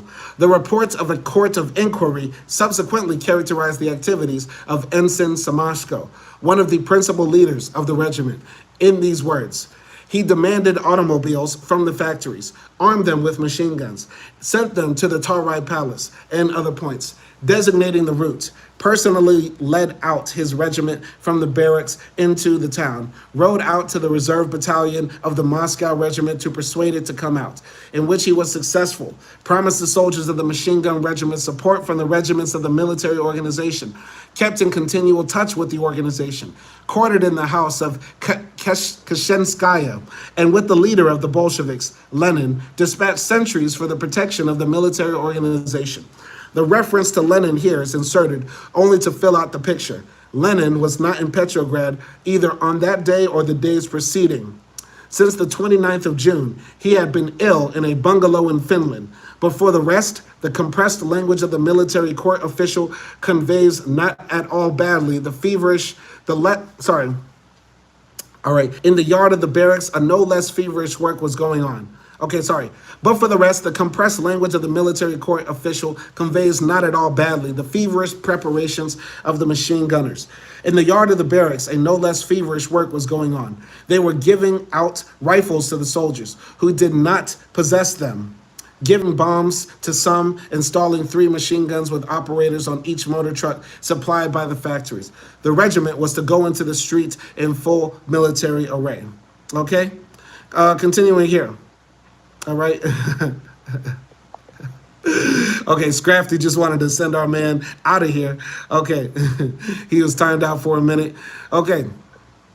Anyway, going to Scrafty, he says, I think people are looking for something, anything that could lead us towards social revolution. Leftist organizations have not kept up.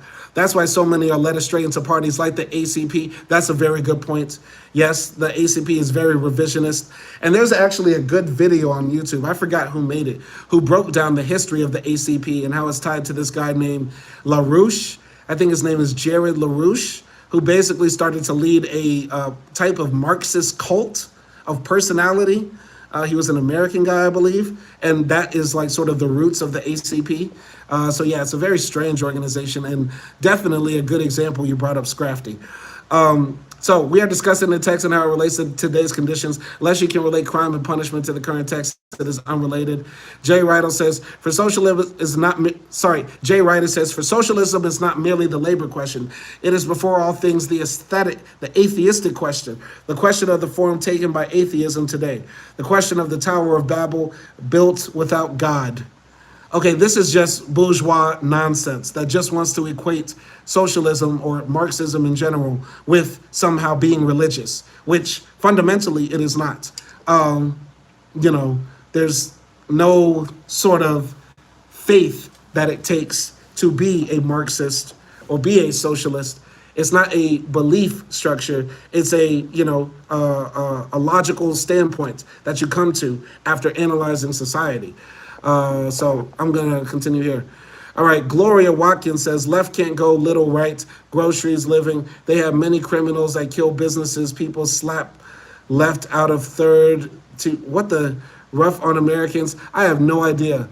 This is the problem. When you say you actually want to hear the voices of the working class, that actually might be what it is. And that's a major problem too. We have to get working class translators. Okay. Okay, Scrafty says, I'm a little confused with this last message. Me too, man. You know, we want the proletariat to have a voice, but we also need to raise the literacy. You know what I'm saying? Because in Cuba, this would never happen. In Cuba, almost 99% of the population is literate. They can read and write, probably at a very high and advanced level in their native language of Spanish. In America, this is what we get. Gloria Watkins. And Gloria, we're going to fight for you to have health care. We're going to fight for you to have a social safety net. We're going to fight for you to have, the means of production in your name and not just go to work for some billionaire. But goddamn, Gloria, we have a lot of work to do. I know a lot of us leftists like to think, when we seize power in America, it's going to be heaven on earth because we're already the richest country on earth. I don't think people realize we're going to have to start from almost scratch because of how destroyed the minds of the Americans have been. You know what I'm saying? Every socialist government had to raise literacy rates, and that will be no different in America. You know what I'm saying? Because I believe right now, 87% of Americans are literate, and some say it's going down every single year. You know what I'm saying? Like, that's crazy. And to make it even crazier, I knew people in my own life who couldn't read. Facts. Nobody wants to talk about that. I know people right now in my life that can't read. Granted, the person I'm talking about is not from America. It's somebody who's an in-law of mine. But there are people in families right now who cannot read. You know what I'm saying? It's really sad. Really sad. So Scrafty number 1 says, have you seen that video interviewing Cubans about the push on the blockade? They all know what the hell they're talking about. Absolutely. The average Cuban is miles ahead when it comes to understanding geopolitics, society, and understanding what socialism is and what capitalism is. I bet a poor Cuban could give a better definition of capitalism than a very intelligent, what we consider intelligent American, to give a definition of socialism. Like the average American could not define socialism or communism, and I'm pretty sure the average Cuban could tell you very well what capitalism is. So explain that. We have a lot of work to do. Oh man, we have a lot of work to do. Anyway, and just about the same thing was going on in the factories. Delegates would arrive from the machine gunners or from a neighboring factory and summon the workers into the street. It would seem as though they had been waiting for the delegates. Work would stop instantly. A worker of the Renaud factory tells this story. After dinner, a number of machine gun men came running with the request that we give them some motor trucks. In spite of the protest of our group, the Bolsheviks, we had to give up the cars. They promptly loaded the trucks with Maxims, machine guns, and drove down the Nevsky. At this point, we could no longer restrain our workers. They all, just as they were in overalls, rushed straight outdoors from the benches. The protests of the factory Bolsheviks were not always, we may assume, very insistent. The longest struggle took place at the Putilov factory. At about 2 p.m, a rumor went around that a delegation had come from the machine gun unit and was calling a meeting. About 10,000 men assembled. 2 shouts of encouragement the machine gunners told how they had received in order to go to the front on the 4th of July, but they had decided to go not to the German front against the German proletariat, but against their own capitalist ministers. Feeling ran high. Come on, let's get moving, cried the workers. The secretary of the factory committee, a Bolshevik, objected, suggesting that they ask instructions from the party. Protests from all sides. Down with it. Again, you want to postpone things. We can't live that way any longer. Towards 6 o'clock came representatives from the executive committee, but they succeeded still less with the workers. The meeting continued, the everlasting, nervous, obstinate meeting of innumerable masses seeking a way out and unwilling to be told that there is none. It was proposed that they send a delegation to the executive committee. Still another delay, but as before, the meeting did not disperse. About this time, a group of workers and soldiers brought news that the Viborg side was already on its way to the Tarai Palace. To hold them back longer was impossible. They decided to go.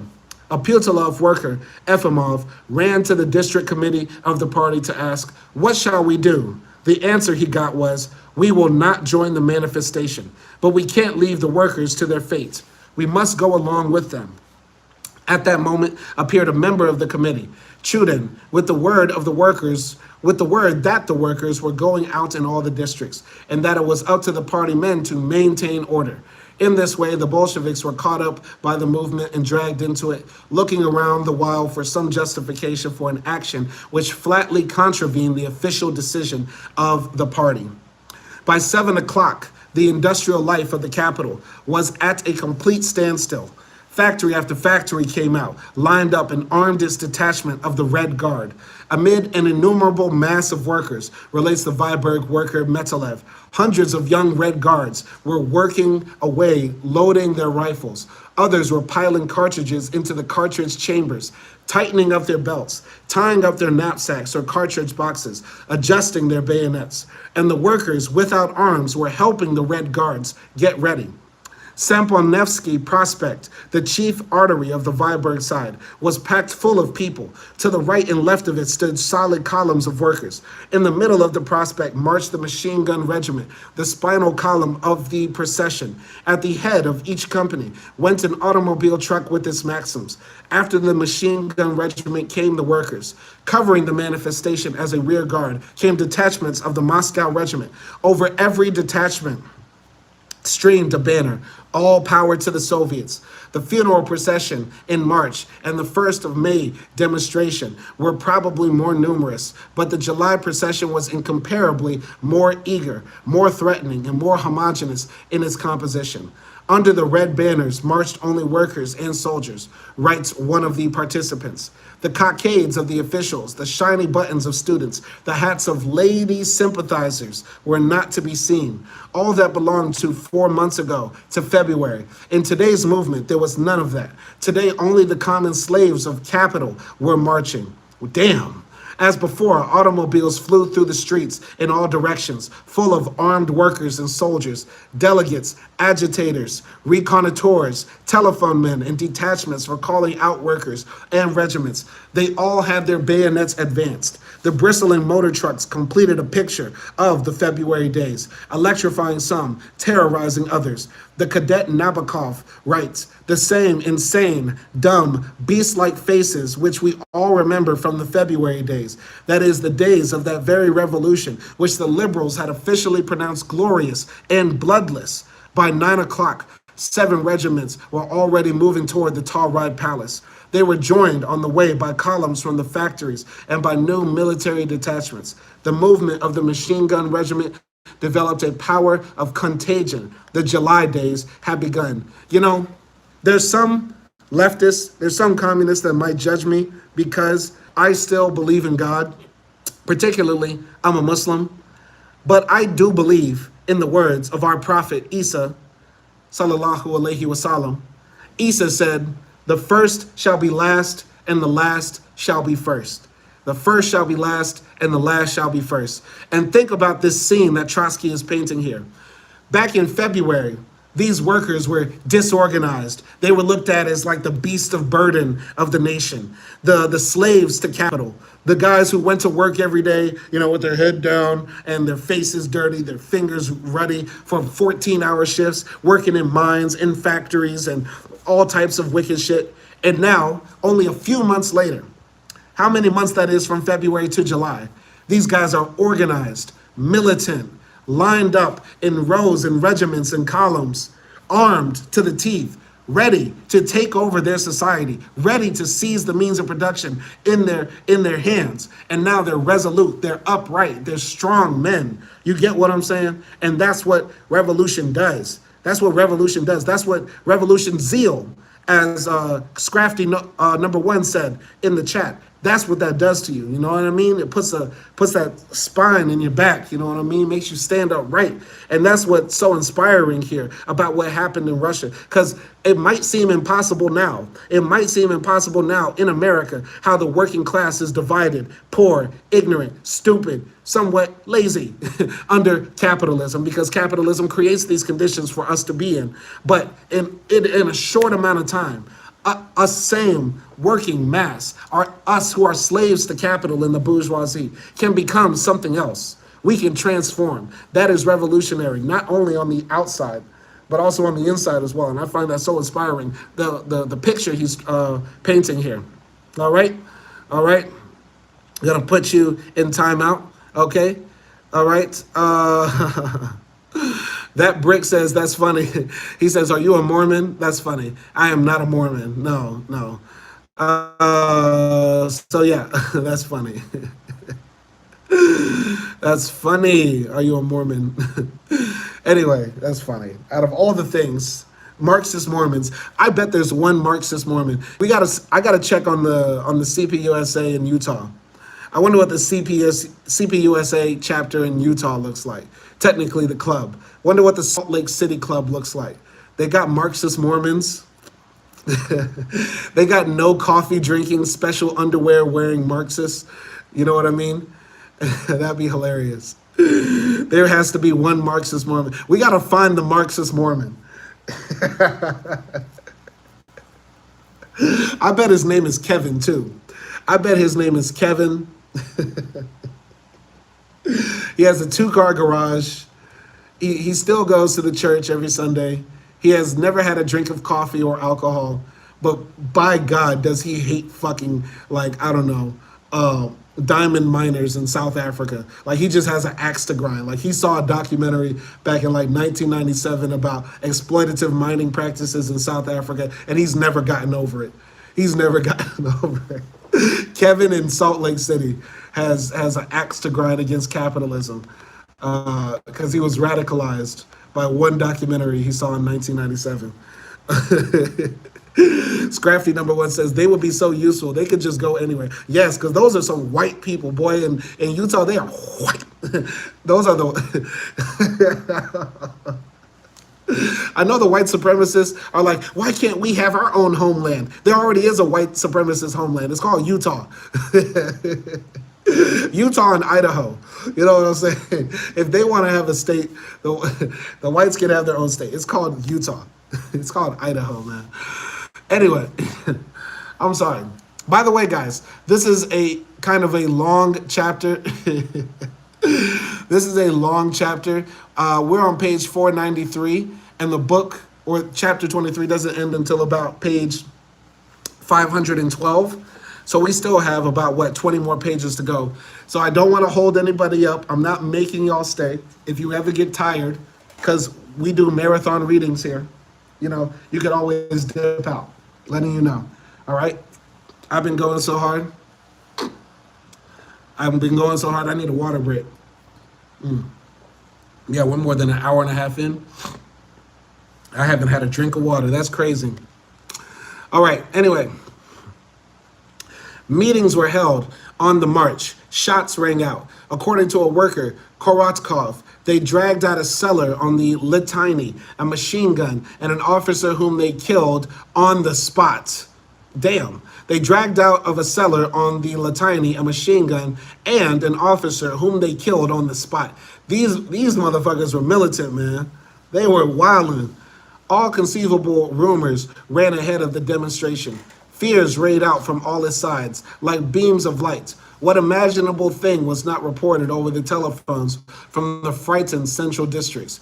It was said that about 8 o'clock in the evening, an armed automobile dashed up to the Warsaw station seeking Kerensky, who had left the very day for the front, intending to arrest him. But that train had gone and arrest did not occur. That episode was subsequently repeated more than once as proving a conspiracy. Just who was in the automobile and who discovered its mysterious intentions, has nevertheless remained unknown. On that evening, automobiles with armed men were careering in all directions, doubtless, therefore, in the vicinity of the Warsaw station. Strong words to be heard about Kerensky in many places. This evidently served as a basis for the myth, if it was not indeed simply manufactured out of a whole cloth. All right. Shout out to Scrafty number one. He says, I'm strong and Lumpen Pro as fuck. I got all the time in the world. Okay, man. Shout out to Scrafty number one, man. I like this guy, man. I hope he sticks around more for all of our readings, all the commentary we do. I appreciate that, Scrafty, man. You stuck it out with me. At the beginning, we were raided by white supremacists and Nazis. Now it's sort of calmed down. If this is your first live stream, this is sort of like how it goes.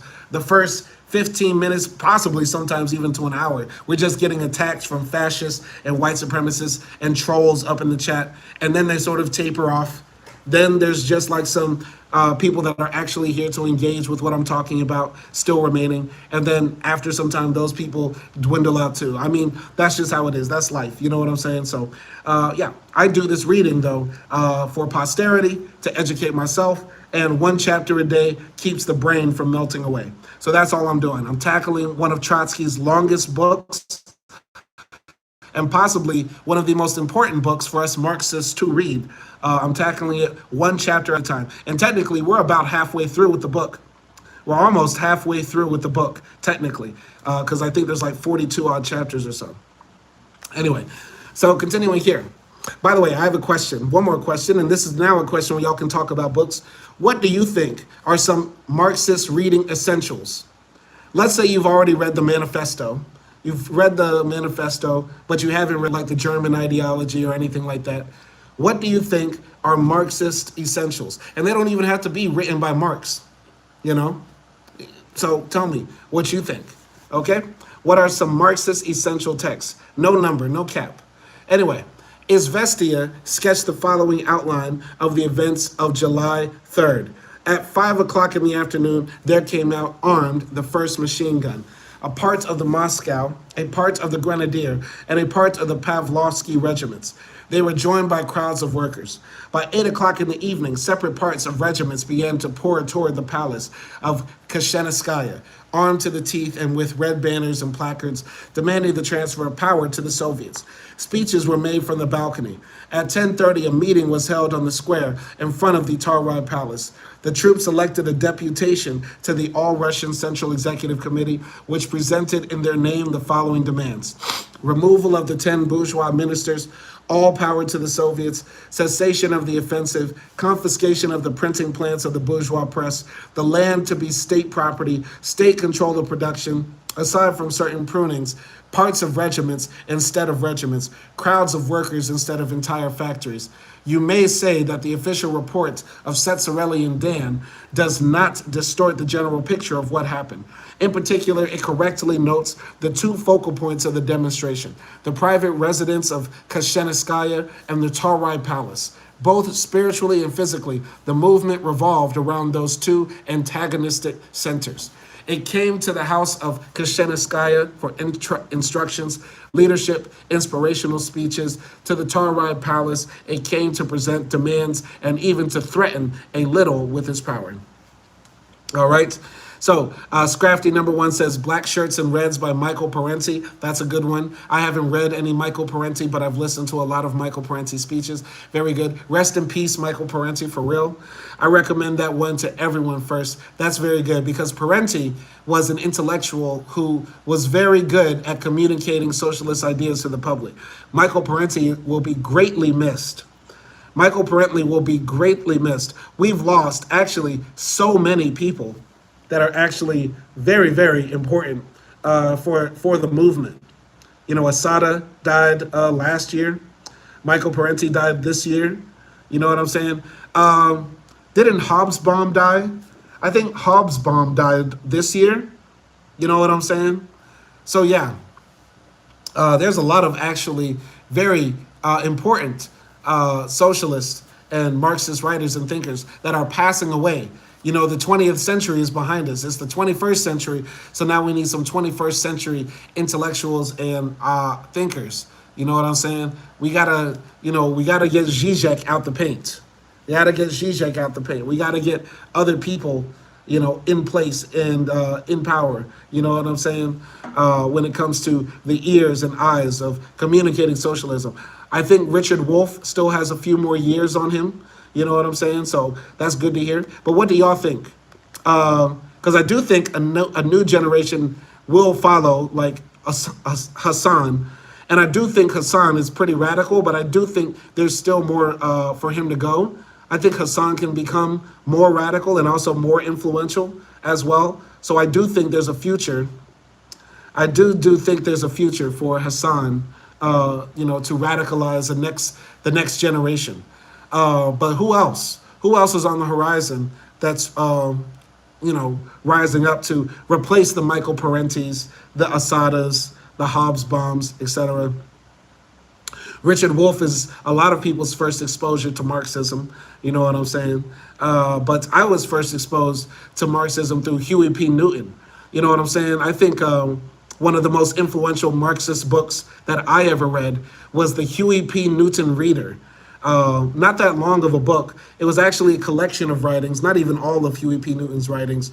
And I had that book and I read it front to back, you know what I'm saying? And I really loved Huey P. Newton's vision of revolutionary intercommunalism. You know what I'm saying? I do think there is some merit in Huey P. Newton thought and his contributions to socialism. You get what I'm saying? So everybody enters this thing differently. You know, remember, I'm a bit older. I'm 35 years old. I don't know how old y'all are out there. You know what I'm saying? But I entered into socialism coming through the black radical tradition. Of course, Malcolm X, et cetera, et cetera. But yeah, I digress. So other books, tell me, what are some other books or other important people? But I guess the question is, who do you think are going to be, the next generation of people that will radicalize, people to realize that, socialism is the only way unless we want to live in a world of barbarism. I think it's possible some of these content creators who claim to be liberals might become more leftist, if not full-on socialist or communist, as things progressively get worse. You know what I'm saying? I could see, what's his name? Kyle Kalinske, just straight up being like, yeah, bro, Lenin was right. Lenin was right. I can see it. So Scrafty #1 says Revolutionary Suicide was one of the first books I read. I think it was a bit too early to read it, so I need to revisit ASAP. We just read Revolutionary Suicide on live stream a few months ago. I started doing the vertical live streams with Revolutionary Suicide, so all those videos are on my channel. But it's a very easy book to read. Huey P. Newton is a very direct and blunt writer. So it's not difficult to revisit it. In fact, I think you could read it all in about a day or two. You know what I mean? If you really just pressed it. You know what I'm saying? Anyway, I digress. Let's continue here. At 3 o'clock in the afternoon, 2 delegates from the machine gunners came to an all-city conference of the Bolsheviks, sitting that day in the house of the Kashenskaya, with the information that their regiment had decided to come out. Nobody had expected this, and nobody wanted it. Trotsky declared the regiments which have come out have acted in an uncomradely manner, not having invited the Central Committee of our party to consider the question of a manifestation. The Central Committee proposes to the conference, in the first place, to issue an appeal in order to hold back the masses. In the second, to prepare an address to the Executive Committee, urging them to take the power in their hands. It is impossible to talk of a manifestation at the moment unless we want a new revolution. Trotsky, an old worker Bolshevik who had certified his loyalty to the party with years at hard labor, famous subsequently as leader of the trade unions, was in general more inclined by character to restrain the masses from action that summoned them to it. But on this occasion, he was merely carrying out the thought of Lenin. It is impossible to talk of a manifestation at this moment unless we want a new revolution. Even the attempt at a peaceful demonstration on June 10th had been denounced by the compromisers as a conspiracy. An overwhelming majority of the conference was at one with Trotsky. We must at all costs postpone the final conflict. The offensive at the front is holding the whole country at high tension. Its failure is inevitable, as also the determination of the government to throw all the responsibility for the defeat upon the Bolsheviks. We must give the compromisers time to ruin themselves completely. Volodarsky answered the machine gunners in the name of the conference to the effect that the regiment must submit to the decisions of the party.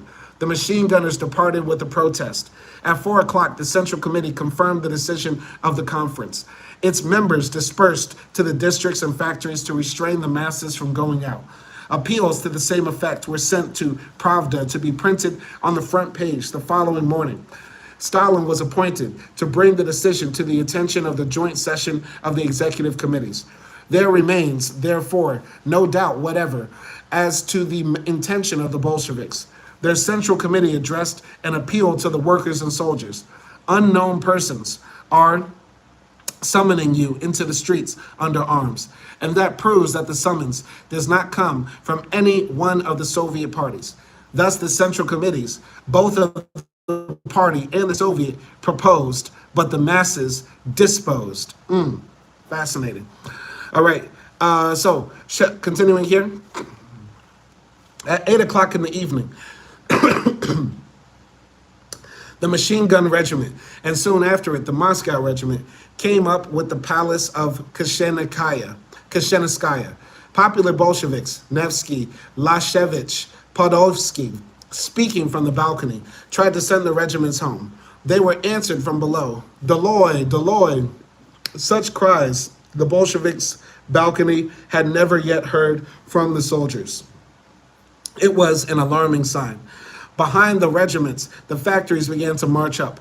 All power to the Soviets. Down with the 10 minister capitalists. Those had been the banners of June 18th, but now they were heads with bayonets. The demonstration had become a mighty fact. What was to be done? Could the Bolsheviks possibly stand aside? The members of the Petrograd Committee, together with the delegates to the conference and representatives from the regiments and factories, passed a resolution to reconsider the question, to end all fruitless attempts to restrain the masses and guide the developing movement in such a way that the governmental crisis may be decided in the interest of the people. With this goal, to appeal to the soldiers and workers to go peacefully to the Tauride Palace, elect delegates, through them present their demands to the Executive Committee. The members of the Central Committee who were present sanctioned this change of tactics. This new decision, announced from the balcony, was met with welcoming shouts and with singing of the Marseillaise. The movement had been legalized by the party. The machine gunners could heave a sigh of relief. A part of the regiment immediately went to Peter and Paul Fortress to influence its garrison, and in case of necessity protect from its blows the palace of Kashenskaya, which was separated from the fortress only by the narrow Karnarvsky Canal. All right, I don't know who Colburn Thunderhammer Gaming, but yeah, Scrafty #1, salute to Scrafty for making sure all white supremacists, all fascists get the block. They can go to the block party at the Gulag. Shout out to Scrafty, holding it down. Anyway, the principal ranks of the demonstration moved out with the Nevsky, the artery of the bourgeoisie, bureaucracy, and officers, as though into a foreign country. From the sidewalks, windows, balconies, thousands of eyes looked out with no good wishes. Regiment pressed upon factory, factory upon regiment. Fresh masses arrived continually. All the banners in gold letters on red cried out with one voice, "All power to the Soviets." The procession brimmed the Nevsky and poured like a river at the flood to the Tauride Palace. The placards, "Down with the war," provoked the bitterest hostility from the officers. Among them, many war invalids. Waving their arms and straining their voices, students, college girls, officials endeavored to persuade the soldier that German agents behind them are aiming to let Wilhelm's troops into Petrograd to strangle freedom. To these orators, their own conclusions seem irrefutable. They are deceived by spies, says the officials, pointing at the workers, and the workers' answer is a surly growl. Led astray by fanatics, say the more indulgent. Ignorant elements, others agree. But the workers have their own way of measuring things. They did not learn from German spies those ideals which have brought them into the streets today. The demonstrators impolitely push aside their importunate tutors and move forward. Let's repeat. The demonstrators impolitely push aside their importunate tutors and move forward. This drives the patriots of the Nevsky out of their hands. Shock groups, led for the most part by war cripples and cavaliers of St. George, fall upon individual sections of the demonstration, trying to snatch away the banners. Clashes occur here and there. The atmosphere grows hot. Shots ring out, one and then another. From a window, from the Anichkin Palace, the pavement answers with a volley in the air, aimed nowhere. In a short time, the whole street is in confusion. At about midnight, relates a worker from the Vulcan factory. As the Grenadier Regiment was passing through the Nevsky in the vicinity of the public library, somebody opened fire on them from somewhere, and the shooting continued several minutes. A panic followed. The workers began to scatter into the side streets. The soldiers lay down under fire.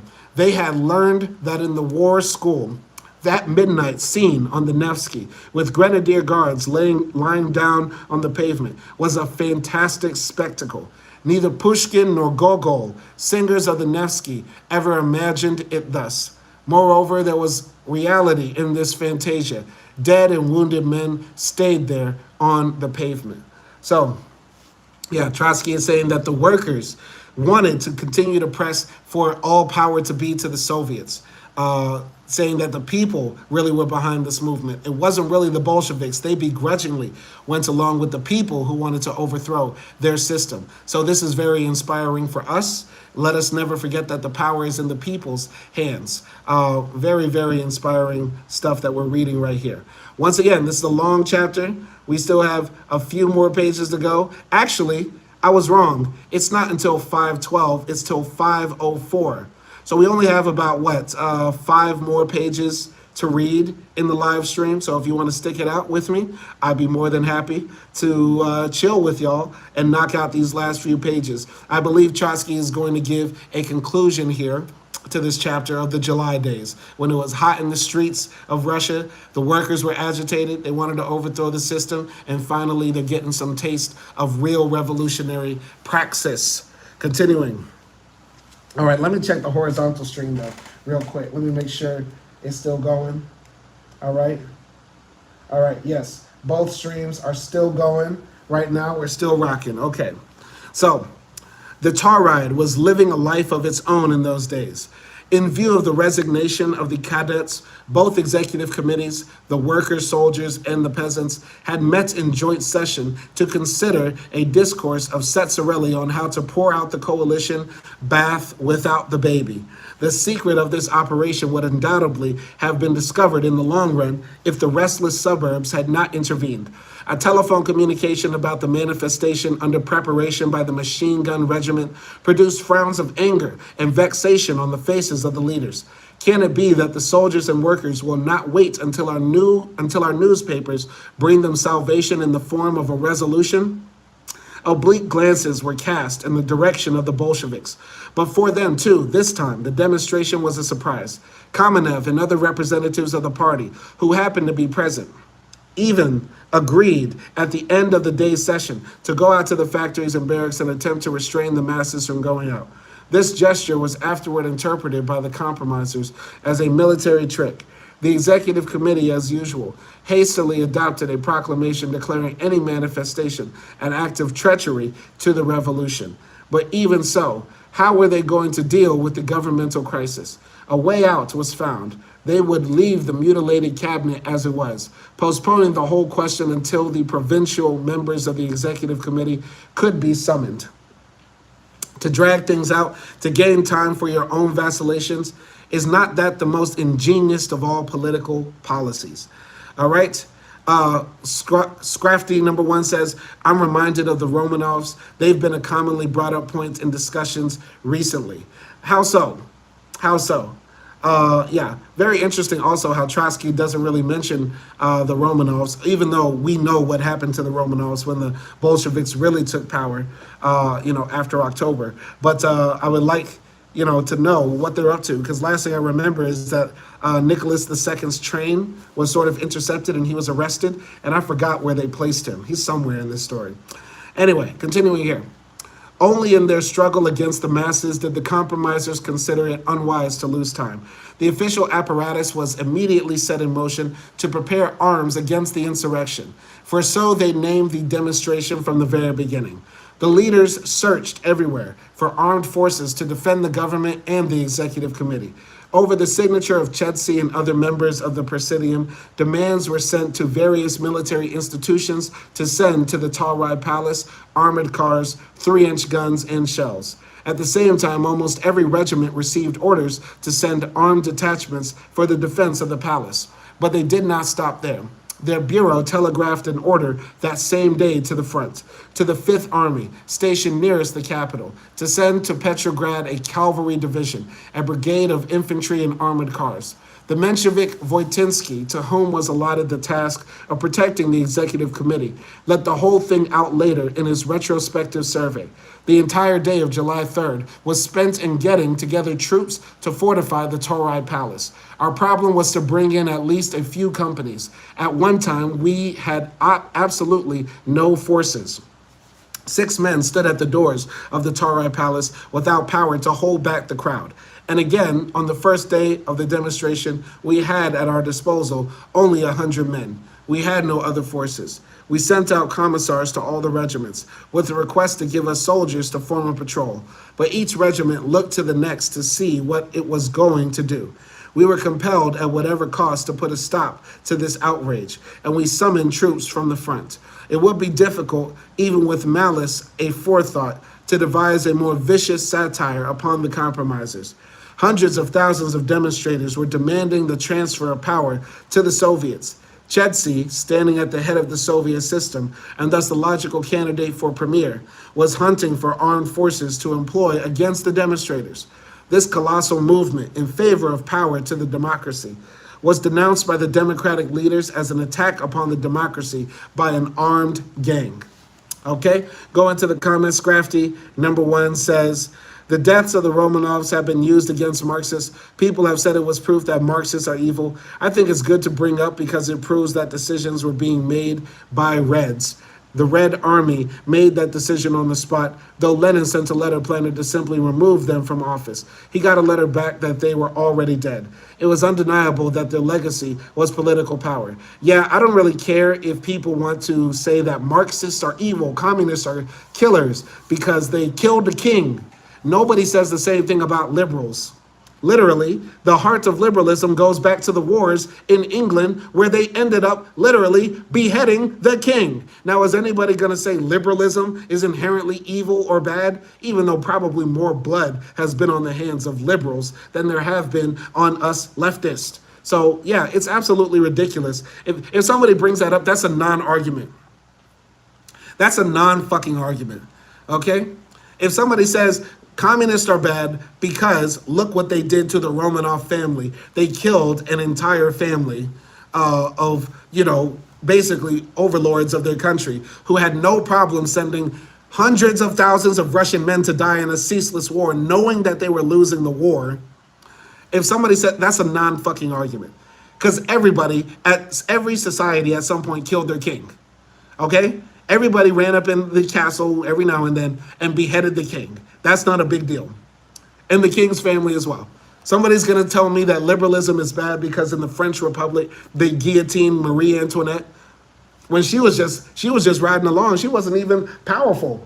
If I remember right, Marie Antoinette was just famous for being famous, who just so happened to be in the fucking royal family. And she got her shit knocked off. So that's a non-argument. All right. Yeah, and Scrafty number 1 says, but it's a good and easy point to counter the shit because the Romanovs are so pointedly fucked up. Absolutely. It's a non-fucking argument. People are just grasping for straws if they get to that point where they say, well, the Bolsheviks killed an entire family. And they have nothing to say about how the Romanovs slaughtered hundreds of thousands of their own people in a ceaseless war that they knew they were losing. I see no problem. I see no problem.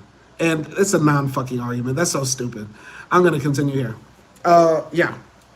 In the Telluride Palace, at that same time, the workers' section of the Soviet was meeting after a long intermission. In the course of the last 2 months, this section had so far changed its composition as a result of by-elections in the factories that the executive committee had well-grounded fears of a predominance of Bolsheviks. The artificially delayed meeting of the section, finally called a few days before by the compromisers themselves, accidentally coincided with the armed demonstration. In this, the newspaper saw the hand of the Bolsheviks.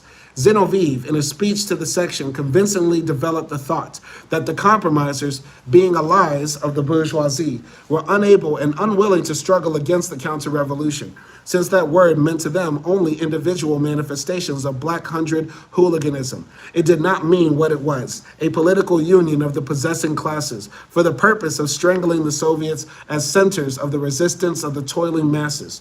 His speech hit the mark. The Mensheviks, finding themselves for the first time in a minority on Soviet soil, proposed that no decision should be arrived at and that they should disperse to the districts to preserve order. But it was already too late. The news that armed workers and machine gunners were approaching the Tauride Palace produced a mighty excitement in the hall. Kamenev ascended the tribune. We did not summon the manifestation, he said. The popular masses themselves came into the street. But once the masses have come out, our place is among them. Our present task is to give the movement an organized character. Kamenev concluded with a proposal that they elect a commission of 25 men for the leadership of the movement. Trotsky seconded the motion. Trotsky feared a Bolshevik commission and vainly insisted that the question be turned over to the executive committee. The debate became fiercer. Convinced finally that altogether they constituted only a third of the assembly, the Mensheviks and social revolutionaries left the hall. This was becoming a favorite tactic with the Democrats. They began to boycott the Soviets from the moment they lost the majority there. A resolution summoning the executive committee to take the power was adopted in the absence of the opposition by 276 votes. Elections were immediately held for the 15 members of the commission. 10 places were left for the minority, and these 10 would remain unoccupied. This fact of the election of a Bolshevik commission signified both to friends and enemies that the workers' section of the Petrograd Soviet would henceforth become a Bolshevik base, a vast step forward. In April, the influence of the Bolsheviks had extended to approximately a third of the Petrograd workers.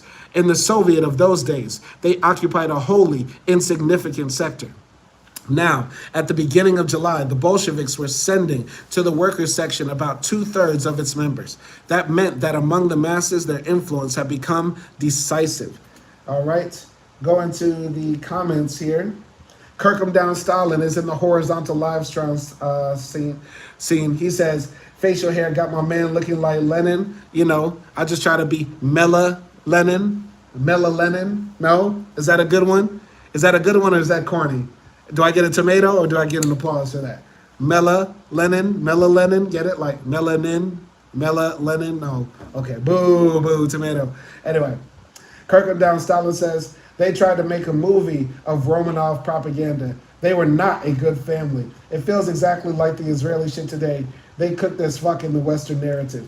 Yeah, I mean, if somebody wasn't there a movie, like a Disney movie back in the day called Anastasia? Okay. Wasn't there a Disney movie back in the day called like Anastasia? And in the film, it's about, one of the Russian princesses actually lived the communists like slaughtering the whole Romanov family. And don't they in the film try to make the communists look bad or something like that for making them seem like they're so bad for slaughtering a family? Yeah, the Romanovs were not a good family. They were damn near on some like Epstein shit. I mean, they had this big dick Russian priest called Rasputin laying up in the house telling everybody to wash his feet and kiss his hands, and the king had no idea that he was getting cucked out by this big dick Russian from the Far East who claimed to be the resurrection of Jesus. Okay. Scrafty number 1 says, Anastasia pisses me off. I need to watch that movie again. I saw all the Disney movies as a kid. Literally, that was my addiction. So like Mulan, Pocahontas, Sleeping Beauty, all them, man. And Anastasia is one of them. But I feel like people have forgot about Anastasia the movie. I feel like we've forgotten about that. Should we watch that again? Should Acty and I review Anastasia the movie? Because I feel like it might be funny as hell watching it in 2026 eyes. You know what I'm saying? Objectively funny that he was that big a freak. Yeah, Rasputin is a nasty boy. So yeah, the Romanovs got to go. Just the fact that they had a big dick Russian man that never showered and slept with the king's wife and had the king like, basically sitting in the cut chair in the palace. Yeah, the Romanovs are not good. They got to go. They had to go. They had to go. But should we review Anastasia? Does anybody remember that movie, Anastasia? Let me know, man. Let me know. Anyway, through the streets leading to the Tarai Palace, there is flowing a steady column of working men and women and soldiers, with banners, songs, and bands playing. The light artillery comes along, its commander reporting amid rapture that all the batteries of the division are at one with the workers. The thoroughfares and square near the Tarai are filled with people. All are trying to crowd in around the tribune at the chief entrance to the palace. Chelsea comes out to the demonstrators with the gloomy look of a man who has been unnecessarily torn from his work. The popular Soviet president is met with an unfriendly silence. In a tired and hoarse voice, Chelsea repeats those commonplaces which have long puckered his mouth. Voitinsky, who comes out to help him, is no better received. Trotsky, however, according to the accounts of Milikov, having announced that the moment was now come when the power should go over to the Soviets, was met with loud applause. This sentence of Milikov's is purposely ambiguous. None of the Bolsheviks declared that the moment was come. A machinist from the small Duflon factory on the Petrograd side said later about that meeting under the wall of the Tarai Palace, "I remember the speech of Trotsky, who said that it was not yet time to seize the power in our hands." The machinist reports the essence of the speech more correctly than the professor of history. From the lips of the Bolshevik orators, the demonstrators learned of the victory just won in the workers' section, and that fact gave them almost as palpable a satisfaction as would an entrance upon the epoch of Soviet power. All right? So, Scrafty number one says, Imperial Palace drama makes me laugh, verily. Wasn't there a show about, like, Imperial, I forgot the name. There was, like, an HBO show about, like, Imperial, courtroom, ballroom drama. But if anything, Scrafty number one, if you like that, you'll like some Turkish shows. Because that's all Turkish shows are, especially those ones based in the Ottoman Empire. It's just all palace intrigue and palace coups. So you might like that type of stuff. I think also Concave. Scrafty, have you seen the film Concave? The one about the Pope? Because I think that might be also your alley. And that's a movie Acting and I have been meaning to review for a long time. All right? All right, shout out to Scrafty. He says he's got to go.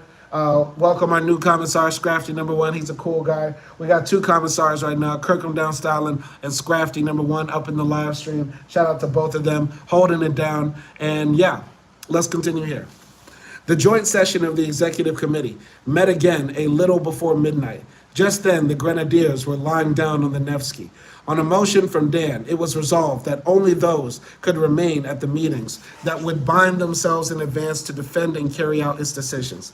This was a new note from a workers' and soldiers' parliament, which was what the Mensheviks had declared the Soviet to be.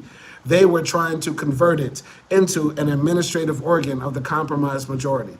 After they have become a minority, and this is only 2 months away, the compromisers will passionately defend the principle of democracy in the Soviet. Today, however, as indeed at all decisive moments in social life, democracy is held in reserve. A number of Mezharatstis left the hall with a protest. The Bolsheviks were not there. They were in the palace of the Kashenskaya, getting ready for tomorrow. During the further course of the meeting, the Mezharatsty and the Bolsheviks appeared in the hall with the announcement that no one could take from them the mandate given them by their electors. The majority greeted this announcement with silence, and Dan's resolution was quietly dropped into oblivion. The session dragged out like a death agony. In tired voices, the compromisers kept on assuring each other that they were right. Ciccarelli, in his character of Postmaster General, entered a complaint against his employers. I just now learned of the strike of the postal and telegraph workers. As to their political demands, their slogans are the same. All power to the Soviets. Delegates from the demonstrators, now surrounding the Tauride Palace on all sides, demanded admission to the meeting. They were admitted with alarm and hostility. The delegates, however, sincerely believed that this time the compromisers could not help coming to meet them.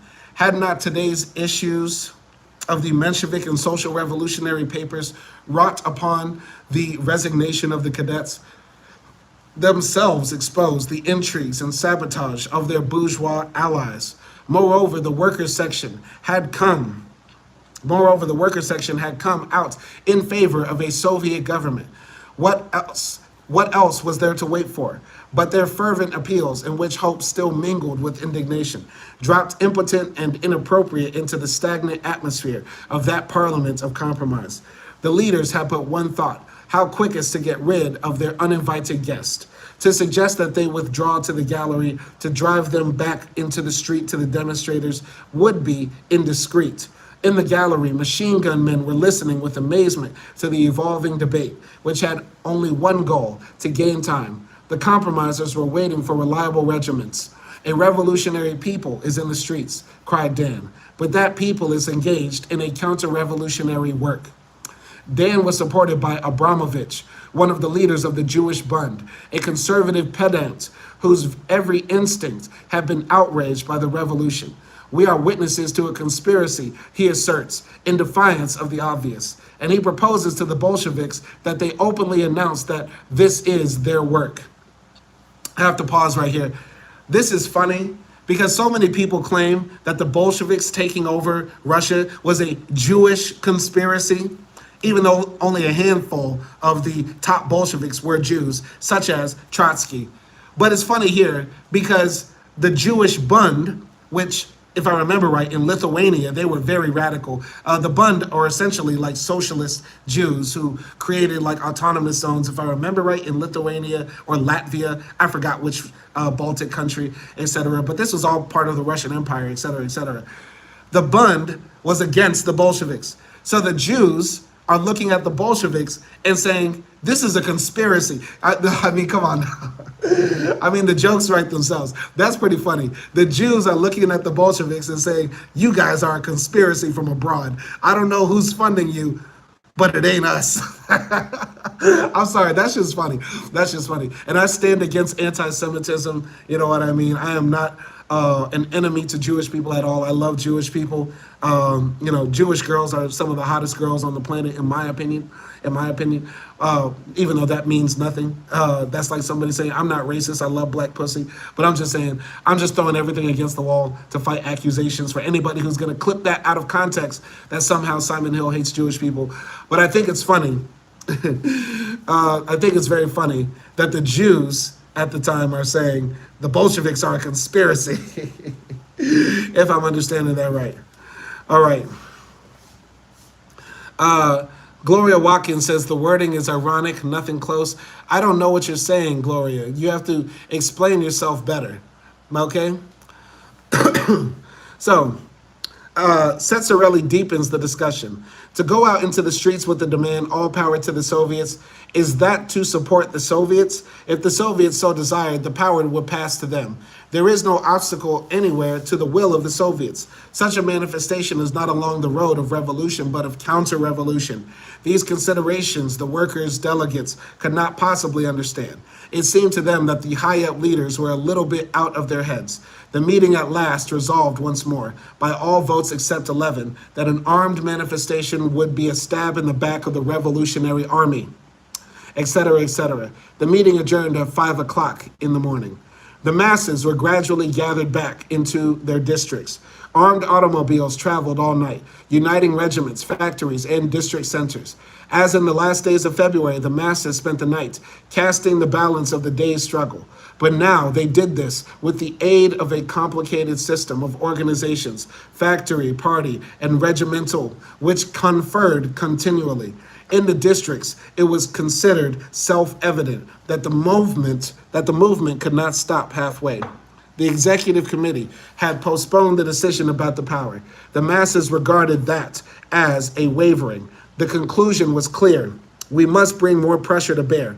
A night session of Bolsheviks and Mezharansky meeting in the Tarai Palace simultaneously with the executive committees also cast the balance of the day and tried to foretell what the morrow would bring. Reports from the districts testified that today's demonstration had merely set the masses in motion, presenting in their minds nakedly for the first time the question of power. Tomorrow the factories and regiments would go after the answer, and no force in the world could hold them in the suburbs. The debate was not about whether to summon the masses to a seizure of power, as enemies later asserted, but about whether to try to call the demonstration the next morning or to stand at the head of it. Late in the night, or rather at about 3 o'clock in the morning, the Putilov factory approached the Tarai Palace, a mass of 80,000 workers, many with wives and children. The procession had started at 11 o'clock in the evening, and other belated factories had joined it on the road. In spite of the late hour, there was such a mass of people at the Narva gate as to suggest that nobody stayed home that night in the whole district. The women had exclaimed, "Everybody must go. We will watch the houses." At a signal from the belfry of the Church of the Savior, shots had rattled out as though from a machine gun. From below, a volley was fired at the belfry. Near Gostiny Dvor, a company of junkers and students fell upon the demonstrators and tried to tear away their placards. The workers resisted. The crowd piled up. Somebody fired a shot. The writer of these lines got his head broken, his sides and chest badly mashed by trampling feet. These are the words of the worker Efimov, already known to us. Passing across the whole town, silent now, the Putilov men finally arrived at the Tarai Palace. Thanks to the insistent efforts of Ryazanov, closely associated at that time with the trade unions, a delegation was admitted to the executive committee. The throng of workers, hungry and dead tired, scattered about on the street and in the garden. A majority immediately stretching themselves out, thinking to wait there for an answer. The entire Putilov factory lying there on the ground at 3 o'clock in the morning around the Tarai Palace, where the democratic leaders were waiting for the arrival of troops from the front. That is one of the most startling pictures offered by the revolution on this summit of the past between February and October. 12 years before, no small number of these same workers had participated in the January procession to the Winter Palace with icons and religious standards. Ages had passed since that Sunday afternoon. Other ages will pass during the next 4 months. The somber image of these Putilov workers lying down in the courtyard hung over the conference of Bolshevik leaders and organizers as they debated about the next day's plans. Tomorrow, the Putilovsky will refuse to work. Yes, and what work would they be good for after the night's vigil? Zinoviev was summoned to the telephone. Raskolnikov had rung up from Kronstadt to say that tomorrow early in the morning, the garrison of the fortress would start for Petrograd, and nobody and nothing could stop it. The young midshipman was holding on in suspense at the other end of the wire. Would the Central Committee order him to break with the Soviets and ruin himself in their eyes? To the picture of the Putilov factory as a gypsy camp was thus joined the no less suggestive picture of the sailors' island getting ready in those sleepless hours of the night to support the workers and soldiers' Petrograd. No, the situation was too clear. There was no more room for wavering. Trotsky inquired for the last time, can we, nevertheless, try to make it an unarmed demonstration? No, there can be no question of that. One squad of junkers can scatter tens of thousands of unarmed workers like a flock of sheep. The soldiers and the workers, too, will regard that proposal as a trap. The answer was categorical and convincing. All unanimously decided to summon the masses in the name of the party to prolong the demonstration on the next day. Zinoviev hastened to relieve the mind of Raskolnikov, languishing at the other end of the telephone. An address to the workers and soldiers was immediately drawn up into the streets. Okay, so we have our final paragraph right here. It's been a long episode, but I'm glad to be back on live with the people, going hard. I had a very good time with y'all. Shout out to everybody new who joined the live stream. If you have any comments or questions for me, put it in the chat because we only have one more paragraph to read before we wrap it up for today. The afternoon summons from the Central Committee to stop the demonstration was torn from the presses, but too late to replace it with a new text. A white page in Pravda the next morning will be deadly evidence against the Bolsheviks. Evidently getting frightened at the last moment, they withdrew the appeal for an insurrection, or maybe just the opposite. Maybe they renounced an earlier appeal for a peaceful demonstration in order to go in for insurrection. Meanwhile, the real decision of the Bolsheviks was issued on a separate leaflet. It summoned the workers and soldiers by way of a peaceful and organized demonstration to bring their will to the attention of the executive committees now in session. No, that was not a summons to insurrection. Very powerful chapter, once again from Trotsky, very poetic writer, very calculated writer, very in detail, in-depth writer. Really love this guy, and I really love this book as well. This was a winding read for many reasons. We had a lot of comments that I had to get to and get through, but I'm glad that all of y'all showed up and showed out. I want to take a screenshot to send my wife, because I'm always proud whenever I get donations. Remember, I am a university student here in Budapest, Hungary. So anytime you donate to this channel, it goes directly towards tuition. Take a little screenshot right there. Gonna send that to the missus after we close up this live stream. And yeah, I don't come on live and beg for money. I only have a donate to this channel tab open where you can donate if you want to, but I really don't care. I'm here to disrupt YouTube by flooding their servers with content that they don't like. Probably is a net loss for them because my content gets so little views and so little interaction that YouTube probably is hurt more by having this content up than gaining more. It's not like this is top tier content that gets people tuned in. I'm trying to do whatever I can to bring down capitalism from the inside. And the way we do that is by flooding the zone. But it's also a great way for me to interact with the people, share with the people. This has never been done on YouTube before. Nobody has ever read some of these Marxist texts, and I'm just doing my best to radicalize the next generation. You know what I'm saying? Because that is very important. It's very important for us to radicalize the next generation of people. Anyway, y'all be easy out there. All power to the people. Catch y'all tomorrow for the live stream as well.